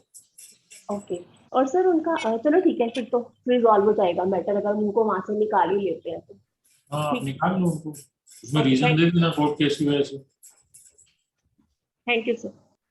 सर सिविल एविएशन डिपार्टमेंट से। हाँ जी बताएं। सर हमने 14 एम्प्लॉय की पे प्रोटेक्शन कराई थी अपने। हेलो। हाँ हाँ। बट सर उनकी अप्रूव भी हो गई 14 एम्प्लॉय की पे प्रोटेक्शन, बट एक एम्प्लॉय हमारा ऐसा है जिसकी फिर भी सैलरी कम आई है, मतलब उसके बिल के अंदर। हमने संदीप मुखेजा से भी कांटेक्ट किया था सर ऑफिस में जाके, तो उन्होंने भी चेक किया कि हाँ पे प्रोटेक्शन तो हो गई, बट पता नहीं किस वजह से पे कम आई है। कहते हैं नेक्स्ट टाइम इसको एरियर मिल जाएगा। क्या ऐसा हो पाएगा सर? नहीं, आपने जो पे प्रोटेक्ट किया होगा वो तो कंप्यूटर सिस्टम है, तो जिसने पे प्रोटेक्शन के वक्त भरा होगा उसी ने गलत भर दिया होगा, फिर कम भर दिया होगा। नहीं सर, पे प्रोटेक्शन क्योंकि इलेक्ट्रॉनिक है तो कंप्यूटर अपने आप से किसी का कम ज्यादा नहीं करता है, जो आप भरोगे वही निकल के आता है। सर पे प्रोटेक्शन में हमने पूरा भरा, और जो हमारे एचओडी ने साइन किया वो भी पूरा था 23,393 चंडीगढ़ डीसी रेट, बट जब बिल आया वो 20,590 ही था जो निगम का रेट है सिर्फ उसका, बाकी 13 एम्प्लॉय का सही है। चेक करा लूंगा मैं, चलो देखता हूँ सर प्लीज इस रिगार्डिंग थोड़ा चेक करना, क्योंकि संदीप सर ने चेक किया था तो उन्होंने बोला कि आपकी तरफ से ओके है और हमने अप्रूव भी कर दिया, पर नेक्स्ट टाइम जब करेक्शन का ऑप्शन आएगा तो वो करेक्शन करके इनको एरियर मिल जाएगा। नहीं, अभी एरियर का कोई भी फॉर्मेट बना नहीं है, तो इसलिए जो है पहले तो ये चेक करना पड़ेगा कि गलती किसकी है, क्योंकि सिस्टम में तो ये गलती ऐसा होने की संभावना है नहीं, लेकिन आप चूंकि कह रहे हो इसलिए मैं दोबारा फिर से चेक करवाऊंगा कि ये 100% जो दोबारा फॉर्म बना है उसमें कहीं ना कहीं गलती की गई है भरते वक्त। अब अपना एम्प्लॉय आईडी जिसकी गलत बनी है, आप कह रहे हो एम्प्लॉय आईडी बताना उसका। एक मिनट इनकी एम्प्लॉय आईडी बताना अमित की, देख के अमित की। सर तब तक मेरा दूसरा क्वेश्चन है, जैसे देख रहे हैं सर एम्प्लॉय आईडी अभी बताता हूँ मैं 1 मिनट में। सर तब तक मेरा दूसरा क्वेश्चन है, जैसे हमारे कुछ एम्प्लॉय हैं जो अभी 5 साल का एक्सपीरियंस पूरा कर गए, तो सर उनको उनकी सैलरी कैसे बढ़ेगी? कोई करेक्शन का ऑप्शन आएगा या क्या करना पड़ेगा सर? नहीं, वो तो हमारे रोल पे तो उनका एक्सपीरियंस जो आपने शो किया है वही दिखेगा। अभी कितना शो किया है सर? अभी तो हमने 2 to 5 के बीच किया है सर, जो आपको ऑप्शन आता था वहां पे कि 5 साल से बिलो थे फिलहाल वो, जब हमने ऐड किए 1 अप्रैल से। हाँ। लेकिन अभी इस मंथ में उनका एक्सपीरियंस हो गया 5 साल से, अब वो 6 to 10 में चले गए। वो तो आपके डिपार्टमेंट के एचओडी से बात करो आप कि वो क्या करना चाहते हैं, क्योंकि हमारी तरफ से तो पे देखिए, हमें तो वो सैलरी जितना आप कहोगे उतना सैलरी दे देंगे, हमारे लिए तो ठीक है सर। हम सर उनकी 20,500 जैसे अभी एचकरनल में है 6 से 10 साल के एक्सपीरियंस में 20,500। इसमें पॉलिसी डिसीजन ये है कि बेसिकली वो हमारे एम्प्लॉय तो अभी शुरू हुए हैं बनना। ओके सर, तो जब आपके मतलब एचकरनल में उनको 5 साल हो जाएंगे तब सर उनका अगला इंक्रीमेंट लगेगा? ये वही मैं कह रहा हूँ, ये एक पॉलिसी इशू है, इसलिए पहले आप अपने डिपार्टमेंट वालों से बोलो कि ये पॉलिसी लेवल पे अपने ऊपर भेजें। ओके सर, ठीक है, अपने एसीएस के पास भेजें, उस तरह से ये डील होगा, ये ऐसे मतलब वेबिनार के थ्रू नहीं सॉल्व होगा प्रॉब्लम। और सर मेरे कुछ एम्प्लॉय है 1-2 एम्प्लॉय जो अपना अकाउंट चेंज करवाना चाहते हैं, तो चेंज हो सकता है सर अकाउंट? तो पे प्रोटेक्शन में ऑप्शन है ही एडिट करने का। कौन सा अकाउंट कह रहे हैं? Bank account? जी सर बैंक अकाउंट उसमें भी है। आप ग्रीवेंस रेज कर में भी है। जी सर, ग्रीवेंस सर ग्रीवेंसेस हमने बहुत 3-4 कम से कम किए हुए हैं सर, उनका भी अभी तक सोल्यूशन नहीं आया। ये जो एम्प्लॉय है जिसकी सैलरी कमाई, इसका भी हमने ग्रीवेंसेस किया हुआ है सर रेज, तो इसका भी अभी तक कोई रिप्लाई नहीं आया सर, जबकि हमने कांटेक्ट भी किया ऑफिस में जाके एचकरनल के, तो वहाँ संदीप मुखेजा सर भी से कांटेक्ट हुआ था इस रिगार्डिंग। ग्रीवेंस तो वैसे भी रेज कर दीजिए, सोल्यूशन तो होगा ही होगा उसका। अब ग्रीवेंस रेज करोगे क्योंकि रिकॉर्ड में रखना जरूरी है, ग्रीवेंस रेज करना जरूरी है उसका। सर मैं आईडी बताता हूँ उस एम्प्लॉय की जो अभी बात चल रही थी जिसकी सैलरी के रिगार्डिंग। सर 26,901 ठीक है, देख लेते हैं इसका क्या प्रॉब्लम। सर प्लीज एक बार चेक कर लो। हाँ, नेक्स्ट क्वेश्चन। हेलो हेलो, हाँ जी बताइए। हेलो। हाँ बोलिए बोलिए। कॉन्फिड से हैं सर। हाँ बताइए। सर हमारे 8 एम्प्लॉइज हैं जिनकी सैलरी नहीं आई अभी तक 54 में से। नहीं आई मतलब आपने दी थी सैलरी यहाँ? हाँ जी सर, पे की हुई है सर। कब किया है? ये सर पे की थी हमने 15 को कर दी सर पे, और 15 को हमारे एम्प्लॉइज की सैलरी आ चुकी थी, सिर्फ इन 8 एम्प्लॉइज की नहीं आई है। अकाउंट वेरीफाई है इनका सर। किस महीने का है ये सर? अप्रैल और मई दोनों महीने का सर। इनवॉइस नंबर बताइए। इनवॉइस नंबर सर जस्ट एक मिनट सर बस।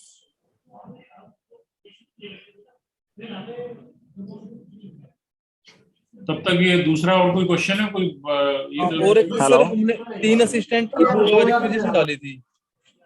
हाँ 3 असिस्टेंट की रिक्वेजिशन डाली थी सर, वो अभी तक वो अभी पॉलिसी बन रही है, उस पॉलिसी अप्रूव होने के बाद ही हो पाएगा। ओके।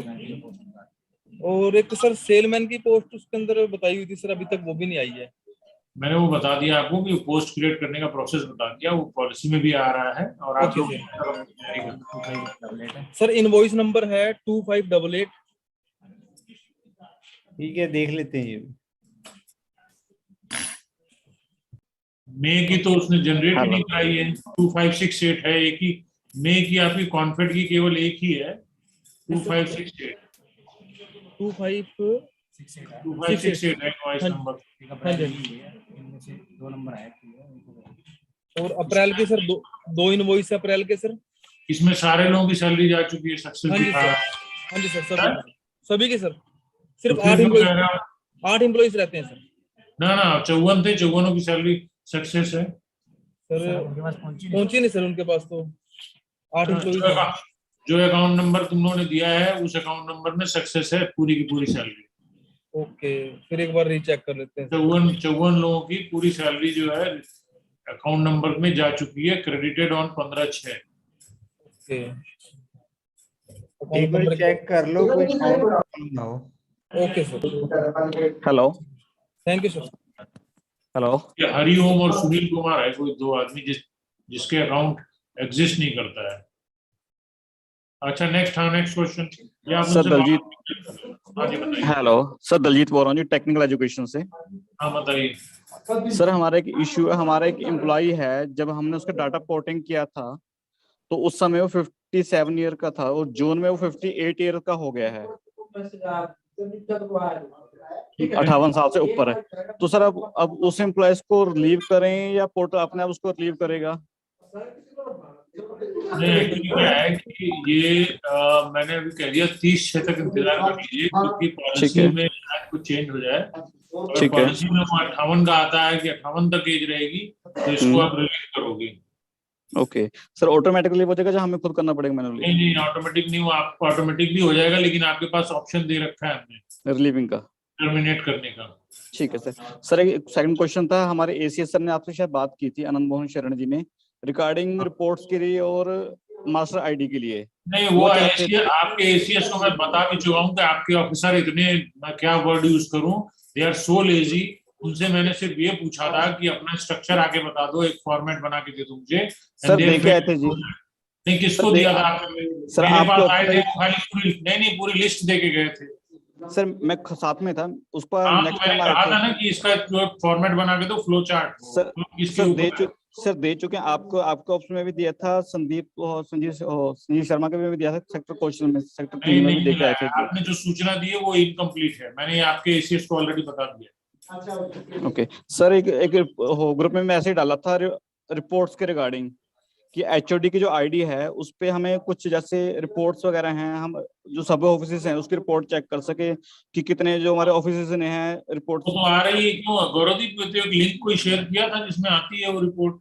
सर वो आपकी आईडी से आती है, हमारे आईडी से नहीं आती है, एचओडी की आईडी से। एचओडी से आती है, आप अपने सब लॉगिन और आप अपने एचओडी के एम्प्लॉयज अटेंडेंस सबमिटेड इनवॉइस हैं उसकी कितनी पेंडिंग है उसकी डिटेल आप देख सकते हो। उसके अलावा आपको कुछ और चाहिए रिपोर्ट को आप बता सकते हो। अभी ये रिपोर्ट आ रही है। नेक्स्ट। हाँ जी सर, मैं नमस्कार सर। हाँ जी बताइए। सर मैं हरियाणा डेयरी से बोल रहा हूँ। हाँ बोलिए, हरियाणा डेयरी से। सर हमारी एक क्वेरी थी, हमारा actually plant 24 hours 7 days a week चलते हैं सर, तो वहाँ कुछ स्टाफ को ओवर टाइम देना पड़ता है सर, वो जो कॉन्ट्रेक्चुअल स्टाफ है। तो अब कुछ मैंने आप पीछे भी आपसे बात करी थी, तो उन्होंने कहा था अभी आप रुक जाओ, इसके लिए आप लेटर लिखो, तो हमने लेटर लिख रहे हैं सर। और इन द मीन टाइम क्या हुआ सर कि कुछ लोग ऑलरेडी पोर्टल पे आ गए हैं सर, तो जो लोग पोर्टल पे आ गए और वो कवर हो रहे हैं सर उसमें ओवर टाइम में, तो उनको वापस कैसे लेके आए सर, उसका एक इशू था। वापस कहाँ लाना है? मतलब वापस डिपार्टमेंट में कैसे लेके आए? आज जो लोग HKRN पे आ गए हैं सर, उनको वहां से हटाना हो तो उसके लिए क्या करना चाहिए?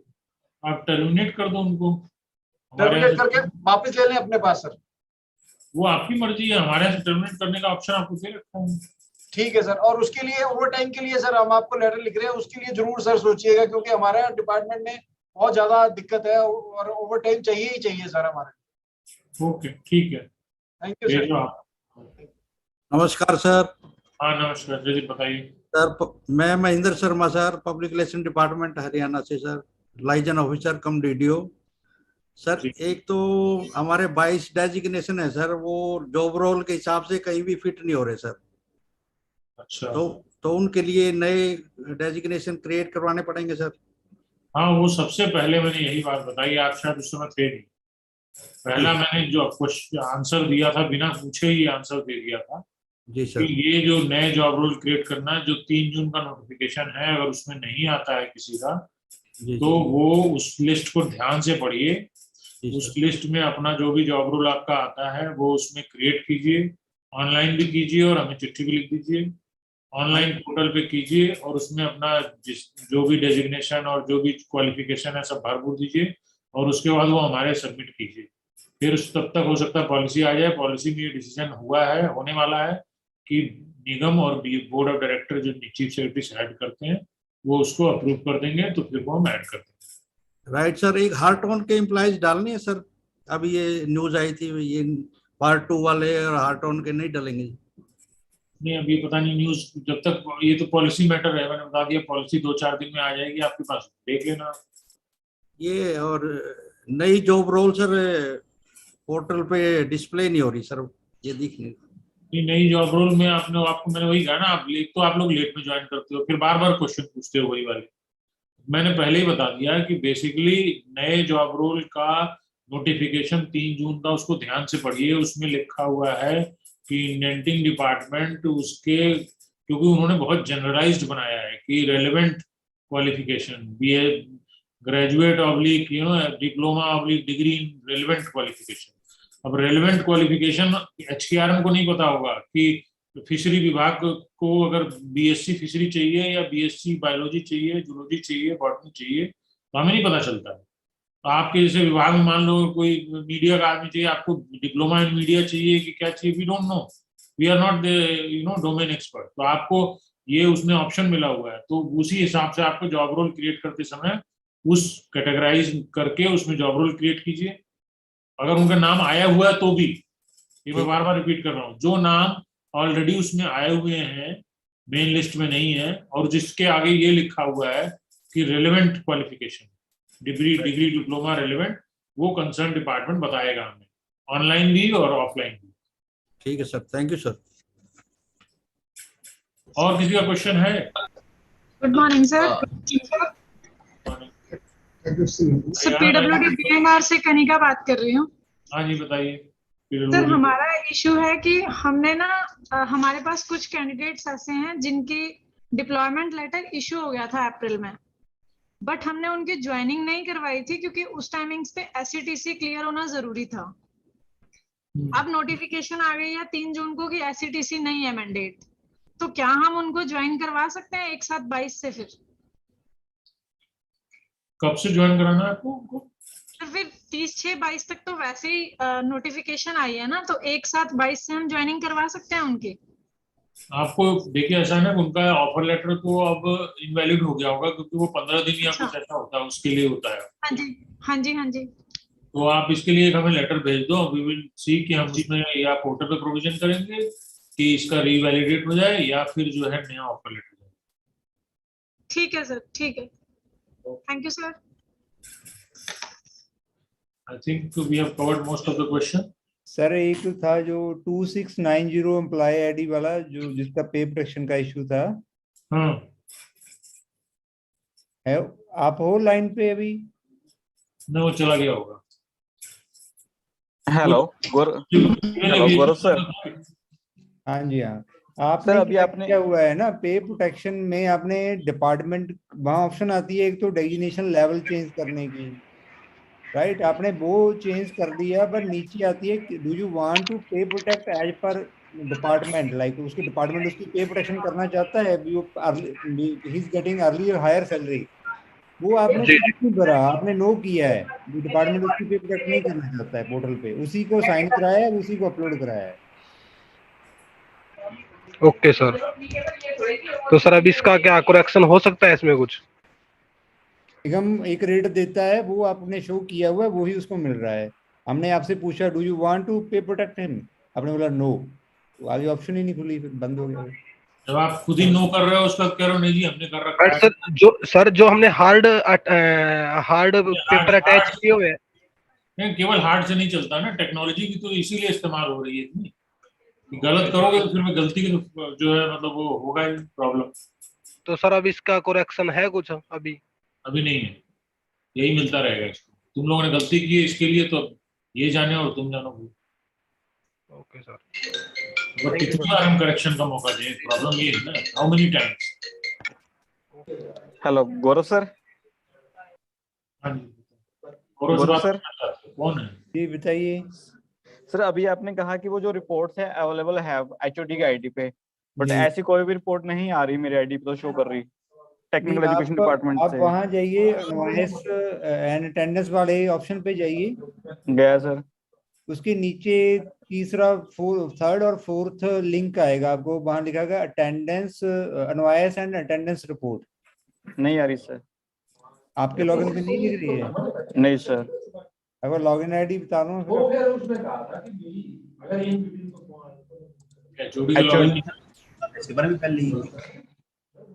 आपके लॉगिन आईडी में दिखनी चाहिए वैसे, आप बता दो क्यों नहीं दिख रही, चेक कर लेते हैं उसका। ठीक है सर, मैं आपको अभी शेयर करता हूँ आपके साथ व्हाट्सएप पे। आपका लॉगिन आईडी बता दो। HOD जी _ जी TED दिखनी चाहिए वैसे, इसके ऊपर देख लेते हैं क्यों नहीं दिख। ठीक है सर, ठीक है सर, थैंक यू। हाँ, I think there are not anybody has any question? किसी के पास है क्वेश्चन? फिर हम क्लोज करें। Yes sir, sir Bharat Singh this side from Haryana State Rural Livelihood Mission. Sorry to interrupt you again. हाँ जी sir, हमारी query ये थी कि जैसे हमने अगर लेट्स सपोज 15 एम्प्लॉय किए हैं निगम के थ्रू, बट उसमें से एक एम्प्लॉय का इशू ये है कि उसका डेजिग्नेशन भी शो नहीं हो रहा, प्लस उसकी सैलरी का भी इशू है। तो आपने भी जैसे बताया कि हमारी नई पॉलिसी आएगी तो शायद उसमें शो पे प्रोटेक्शन सिर्फ एक बार लगा सकते हैं, तो फॉर नाउ हम उसको टर्मिनेट कर जब न्यू पॉलिसी आ जाए दोबारा रीजॉइन करा सकते हैं उसके बाद, ये पॉसिबल है सर? वो आप अगर कंटिन्यू शो कर रहे हो किसी कॉन्ट्रैक्टर के थ्रू तो आप टर्मिनेट करा लो, उसकी तरफ से सैलरी दो आप। टर्मिनेट करके उसकी सैलरी वहां से आ जाए, बट उसके बाद जब हमारा डेजिग्नेशन शो हो जाएगा तो हम उसको दोबारा रीजॉइन करा सकते हैं निगम से, ये पॉसिबल है? वो गवर्नमेंट के डिसीजन पे होगा। गवर्नमेंट कहती नहीं कॉन्ट्रैक्ट पे चलेगा तो हमारे गवर्नमेंट कॉन्ट्रैक्ट पे चलेगा दूसरी पार्टी से। अच्छा, फिर वो आउटसोर्स पे ही रहेगा सर जो प्राइवेट एजेंसी? वो चांसेस हैं, क्योंकि कुछ आउटसोर्सिंग का भी शायद जो है डिसीजन लिया जा रहा है कि कुछ सर्विसेज SLA में कन्वर्ट करके वो सर्विसेज के थ्रू रखे जाएंगे। ठीक, thank you sir. Sir there is one question sir from labour department. हाँ जी, लेबर डिपार्टमेंट बताओ, आप तो एक बार पूछ चुके हो। जी सर, सॉरी सर। ये हमारे जो नोडल ऑफिसर हैं हेडक्वार्टर लेवल पे सर, उन्हीं को अब वहाँ की DDO पावर भी डेलीगेट हो गई है। तो पहले DDO हेडक्वार्टर लेवल पे देख रहे थे HKRN, तो अभी इसमें क्या हमें प्रोसेस फॉलो करनी पड़ेगी? नहीं, मैं आपका क्वेश्चन नहीं सुन पाया। जो हेडक्वार्टर लेवल पे नोडल ऑफिसर हैं और DDO हैं पहले अलग अलग थे सर, अब जो नोडल ऑफिसर है उन्हीं को डीडीओ पावर डेलीगेट हो गई है और अब उनको ही एज ए डीडीओ भी ट्रीट करना है। तो ऐसे में हमें क्या प्रोसेस HKRN के रिगार्डिंग फॉलो करनी पड़ेगी सर?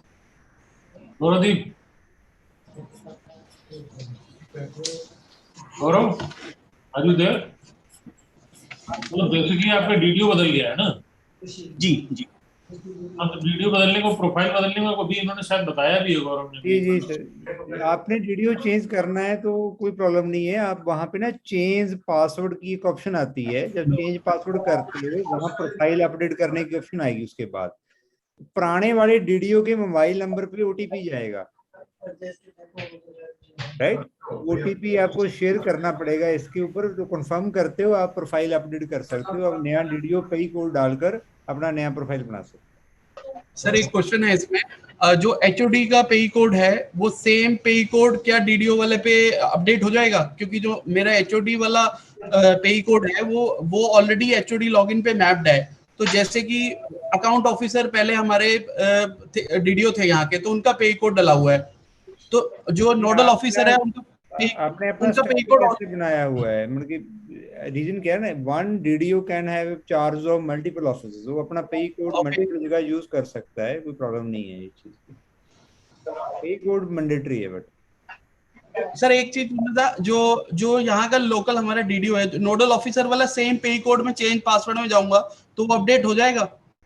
एचओडी बड़ी बात कर रहे हैं कि सब लॉगिन की बात कर रहे हैं? नहीं सर, सब लॉगिन में ही, क्योंकि मेरा डेटा ऑलरेडी वहां पे पोर्टेड है ना। जैसे हमारे यहाँ अकाउंट ऑफिसर डीडीओ थे, तो आप सब लॉगिन तो आपने क्रिएट किया है, उसका चेंज पासवर्ड करना है, सब कुछ एडिट करना है, उसको मॉडिफाई करना है, वो आप कर सकते हैं। एचओडी की में है उसकी सारी पावर।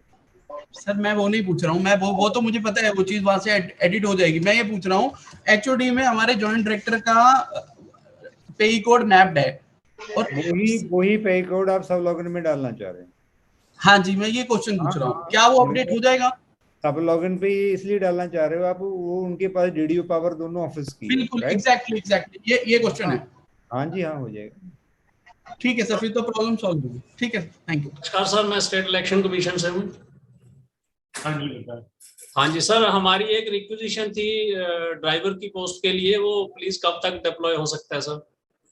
वो मैंने बताया शुरू में ही कि पॉलिसी डॉक्यूमेंट पेंडिंग है, जैसी पॉलिसी आ जाएगी हम लोग शुरू कर देंगे डिप्लॉयमेंट। Right sir. सर एक और क्वेश्चन था सर, हमने एक पे प्रोटेक्शन का सर भर के दिया था, तो सर पे प्रोटेक्शन में 2 कॉलम है, एक तो है man power salary as per निगम रेट, और सेम कॉलम ही आगे सर उसमें है man power salary as per department. तो इनमें सर एक फॉर्मुलेशन लगी हुई है, basic salary plus A plus C B plus C plus D. तो सर जब ये टोटल करते हैं तो उसके बाद जो अगर हम माइनस डी की फिगर करते हैं तो सर आपका सब टोटल से मैच हो जाता है। सर अगर हम इसको प्लस ही करते हैं तो सब टोटल से ये मैच नहीं हो पा रहा है जी। तो जीएसटी सर सब टोटल पे ही करके जो अल्टीमेट फिगर है सर वो मैच हो पा रही है, प्लीज ये एक बार चेक करवा देंगे जी। आप भेज दो इसका डिटेल ना, वैसे भेज दो व्हाट्सएप ग्रुप पे, आप भेजो, विल सी, क्योंकि आपका क्वेश्चन काफी कुछ और टेक्निकल बात आप पूछना चाह रहे हो कैलकुलेशन का। ठीक है, right sir, thank you sir. WhatsApp group training वाले पे भेजो ये बात। Right sir, I want to intervene sir. सभी डिपार्टमेंट्स कृपया प्लीज ध्यान दीजिए एक बार यहाँ पे। ये मेरे पास ना जितने भी ईपीएफ ईएसआई रिलेटेड डाटा है डिपार्टमेंट्स का, बोर्ड्स का, कॉर्पोरेशंस का, वो अपडेटेड है यहाँ पर। इसमें हम देख पा रहे हैं सिर्फ 3 या 4 डिपार्टमेंट ऐसे हैं जिन्होंने अपना डाटा अपडेट कर दिया है। जैसे एक चौधरी रणवीर सिंह यूनिवर्सिटी जींद, इनके 273 एम्प्लॉइज से 272 एम्प्लॉइज का उन्होंने डाटा अपडेट कर चुके हैं।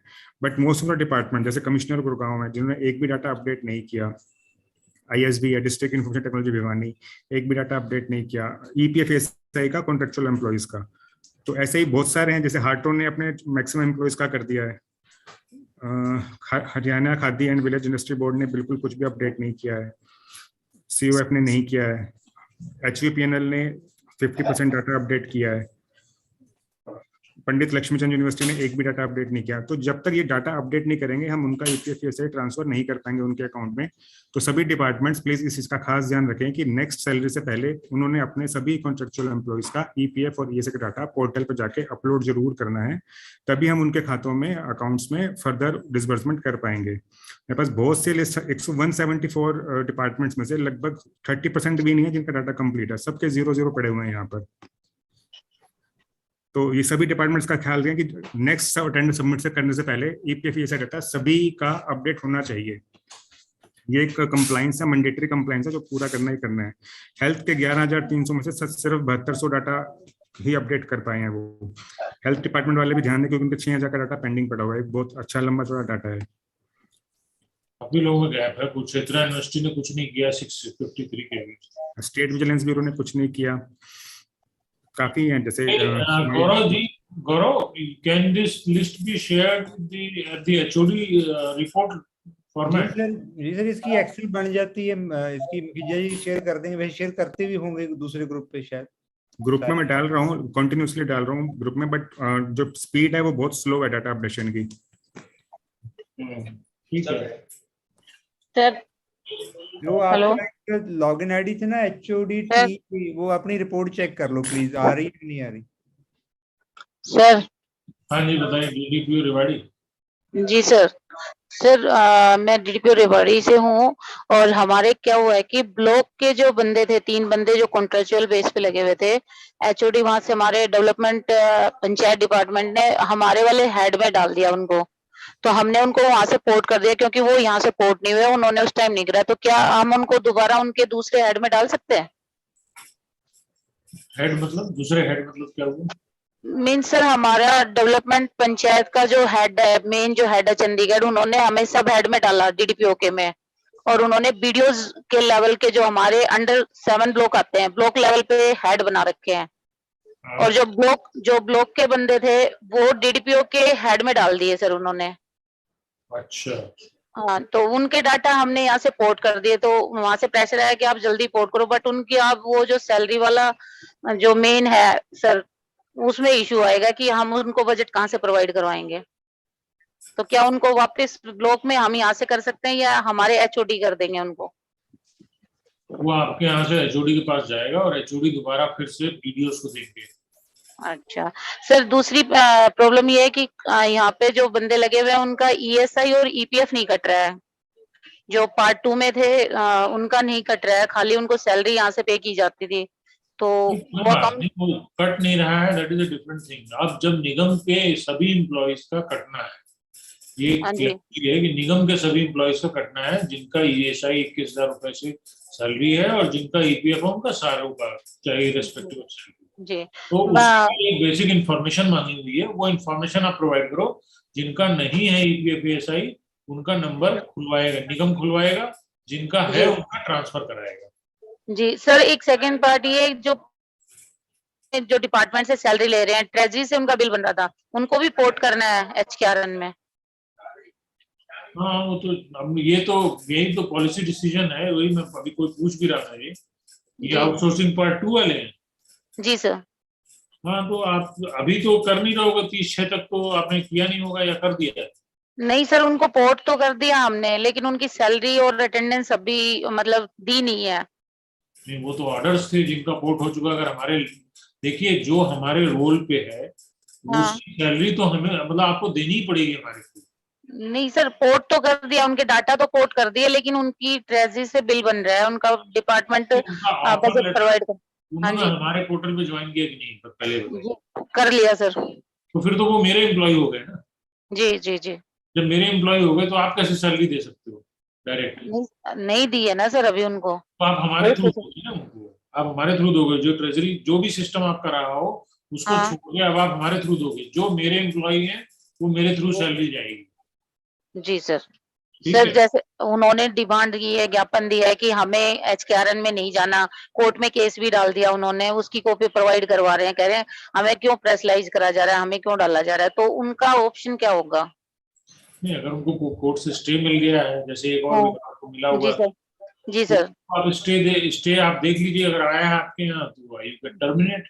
हमारे कॉन्ट्रैक्ट पोर्टल में देखिए ऐसा है ना कि अगर हमारे पोर्टल में किसी ने ज्वाइन किया है तो इसका मतलब उसने मेरे साथ एक कॉन्ट्रैक्ट कर लिया जी एचकेआरएन के साथ एक, क्योंकि उसने वो ऑफर लेटर पे साइन किया होगा, उसमें ऑफर लेटर में लिखा होता है कि आप हमारी सारी शर्तों को मंजूर करते हैं, तब वो दस्तखत करता है, फिर वो हमारे साथ एक तरह का कॉन्ट्रैक्ट हो गया उसके साथ। अब वो कॉन्ट्रैक्ट जितने दिन वो काम करेगा वो हमारे कॉन्ट्रैक्ट के थ्रू उसकी पेमेंट होगी सैलरी की। अगर कोई स्टेज ऐसा आता है कि उसको कोर्ट से कुछ मिल गया, कोई स्टे मिल गया, या कोर्ट ने ये डायरेक्शन कर दी कि ये एचकेआरएन पे नहीं, ये तो जैसे पहले थे वैसे रहेंगे, तो आप उसके बाद जिस दिन वो डायरेक्शन आती है आप उसके बाद उसमें हमारे यहाँ टर्मिनेशन का ऑप्शन दे रखा है, आप उस को जाइए अपने टैब में टर्मिनेट कर दीजिए, रीजन दे दीजिए कि कोर्ट के डायरेक्शन के अनुसार टर्मिनेट कर दिया, हमारे यहाँ टर्मिनेट हो जाएगा, फिर उसका अगली साइकिल में वो आएगा ही नहीं, अटेंडेंस भी नहीं आएगा। जी सर, ठीक है sir, thank you sir. Good morning sir. हाँ जी, वेयर हाउसिंग हरियाणा से नोडल ऑफिसर सर। हम हाँ जी बोलो। सर हमने अपना जो पोर्ट कर दिए थे अप्रैल में, जो एचकेआरएन के ऊपर आना था, लेकिन अभी हमें एडमिनिस्ट्रेटिव अप्रूवल ना मिलने की वजह से ज्वाइन नहीं करा पाए थे। अब अगर वो परमिशन मिल जाती है तो क्या हम ज्वाइन करा सकते हैं? नहीं, अभी आप पॉलिसी का वेट कीजिए, जब आपने अभी तक नहीं कराया है तो फिर आपको पॉलिसी का वेट करना पड़ेगा, क्योंकि वो वैसे भी ज्वाइन नहीं कर पाएंगे, उनको 15 दिन का टाइम मिला होगा, 15 दिन में अगर उन्होंने ज्वाइन नहीं किया ऑफर लेटर मिलने के बाद तो वो रिजेक्ट हो गया, ऑटोमेटिक रिजेक्शन हो जाता है। जी ऐसा ही था, अभी वो दिखा नहीं रहा। हाँ वो नहीं दिखाएगा क्योंकि वो रिजेक्ट हो जाते हैं, 15 दिन में ही ज्वाइन करना होता है। पॉलिसी के बाद में ये डेटा दोबारा एज इट इज आ जाएगा नई पॉलिसी के बाद? पॉलिसी आएगी तो उसके बाद देखें पहले पॉलिसी में आता क्या है, फिर उस हिसाब से। Thank you.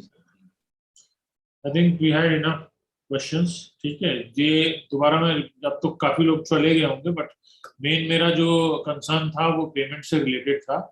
आप दोबारा मैं एक बार लास्ट टाइम फिर से रिपीट कर दे रहा हूँ कि वाइल मेकिंग पेमेंट आप ये ध्यान रखें, सभी डीडीओ नोडल ऑफिसर अपने यहाँ जो नोडल ऑफिसर ने ज्वाइन किया वो अपने यहाँ सब जगह इंस्ट्रक्शन भी पास कर दें कि किसी प्रकार की गलती specially relating to HKRN VAN account, जो हमारा एचकेआरएन का इनवॉइस जाता है उस पर जो वैन अकाउंट नंबर प्रिंट होके आता है उसी को वो ई सैलरी लॉगिन करते वक्त जरूर भरें, उसमें कोई गलती ना करें, क्योंकि अगर वो अकाउंट नंबर गलत हो जाता है तो आप समझिए पूरा सैलरी प्रोसेस रुक जाता है।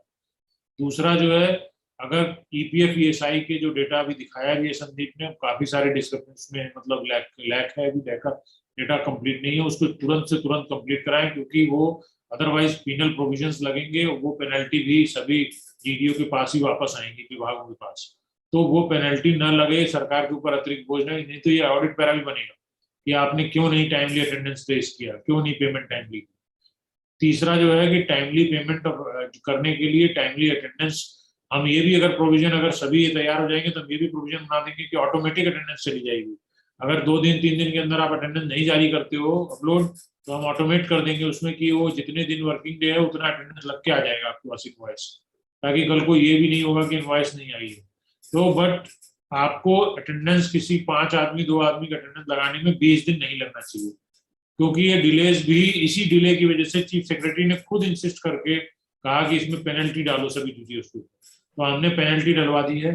अब वो पॉलिसी आते ही पेनल्टी का भी एक साइकिल लग जाएगा कि इनवॉइस में जुड़ के जाएगा, अगर कोई उस टाइम लिमिट के अंदर अटेंडेंस नहीं लोड करेगा, पेमेंट नहीं करेगा, तो उसकी ऑटोमेटिक उसके ऊपर इनवॉइस जनरेट करते समय एडिशनल पैसा लगेगा, जो कि अगेन लगेगा, और ये भी एक ऑडिट पैरा का क्वेश्चन बहुत सारे। प्लीज मेक श्योर कि आप टाइमली पेमेंट करो। कंप्यूटर को खाली था को नहीं। I think that is it, ठीक है। Thank you so much everyone.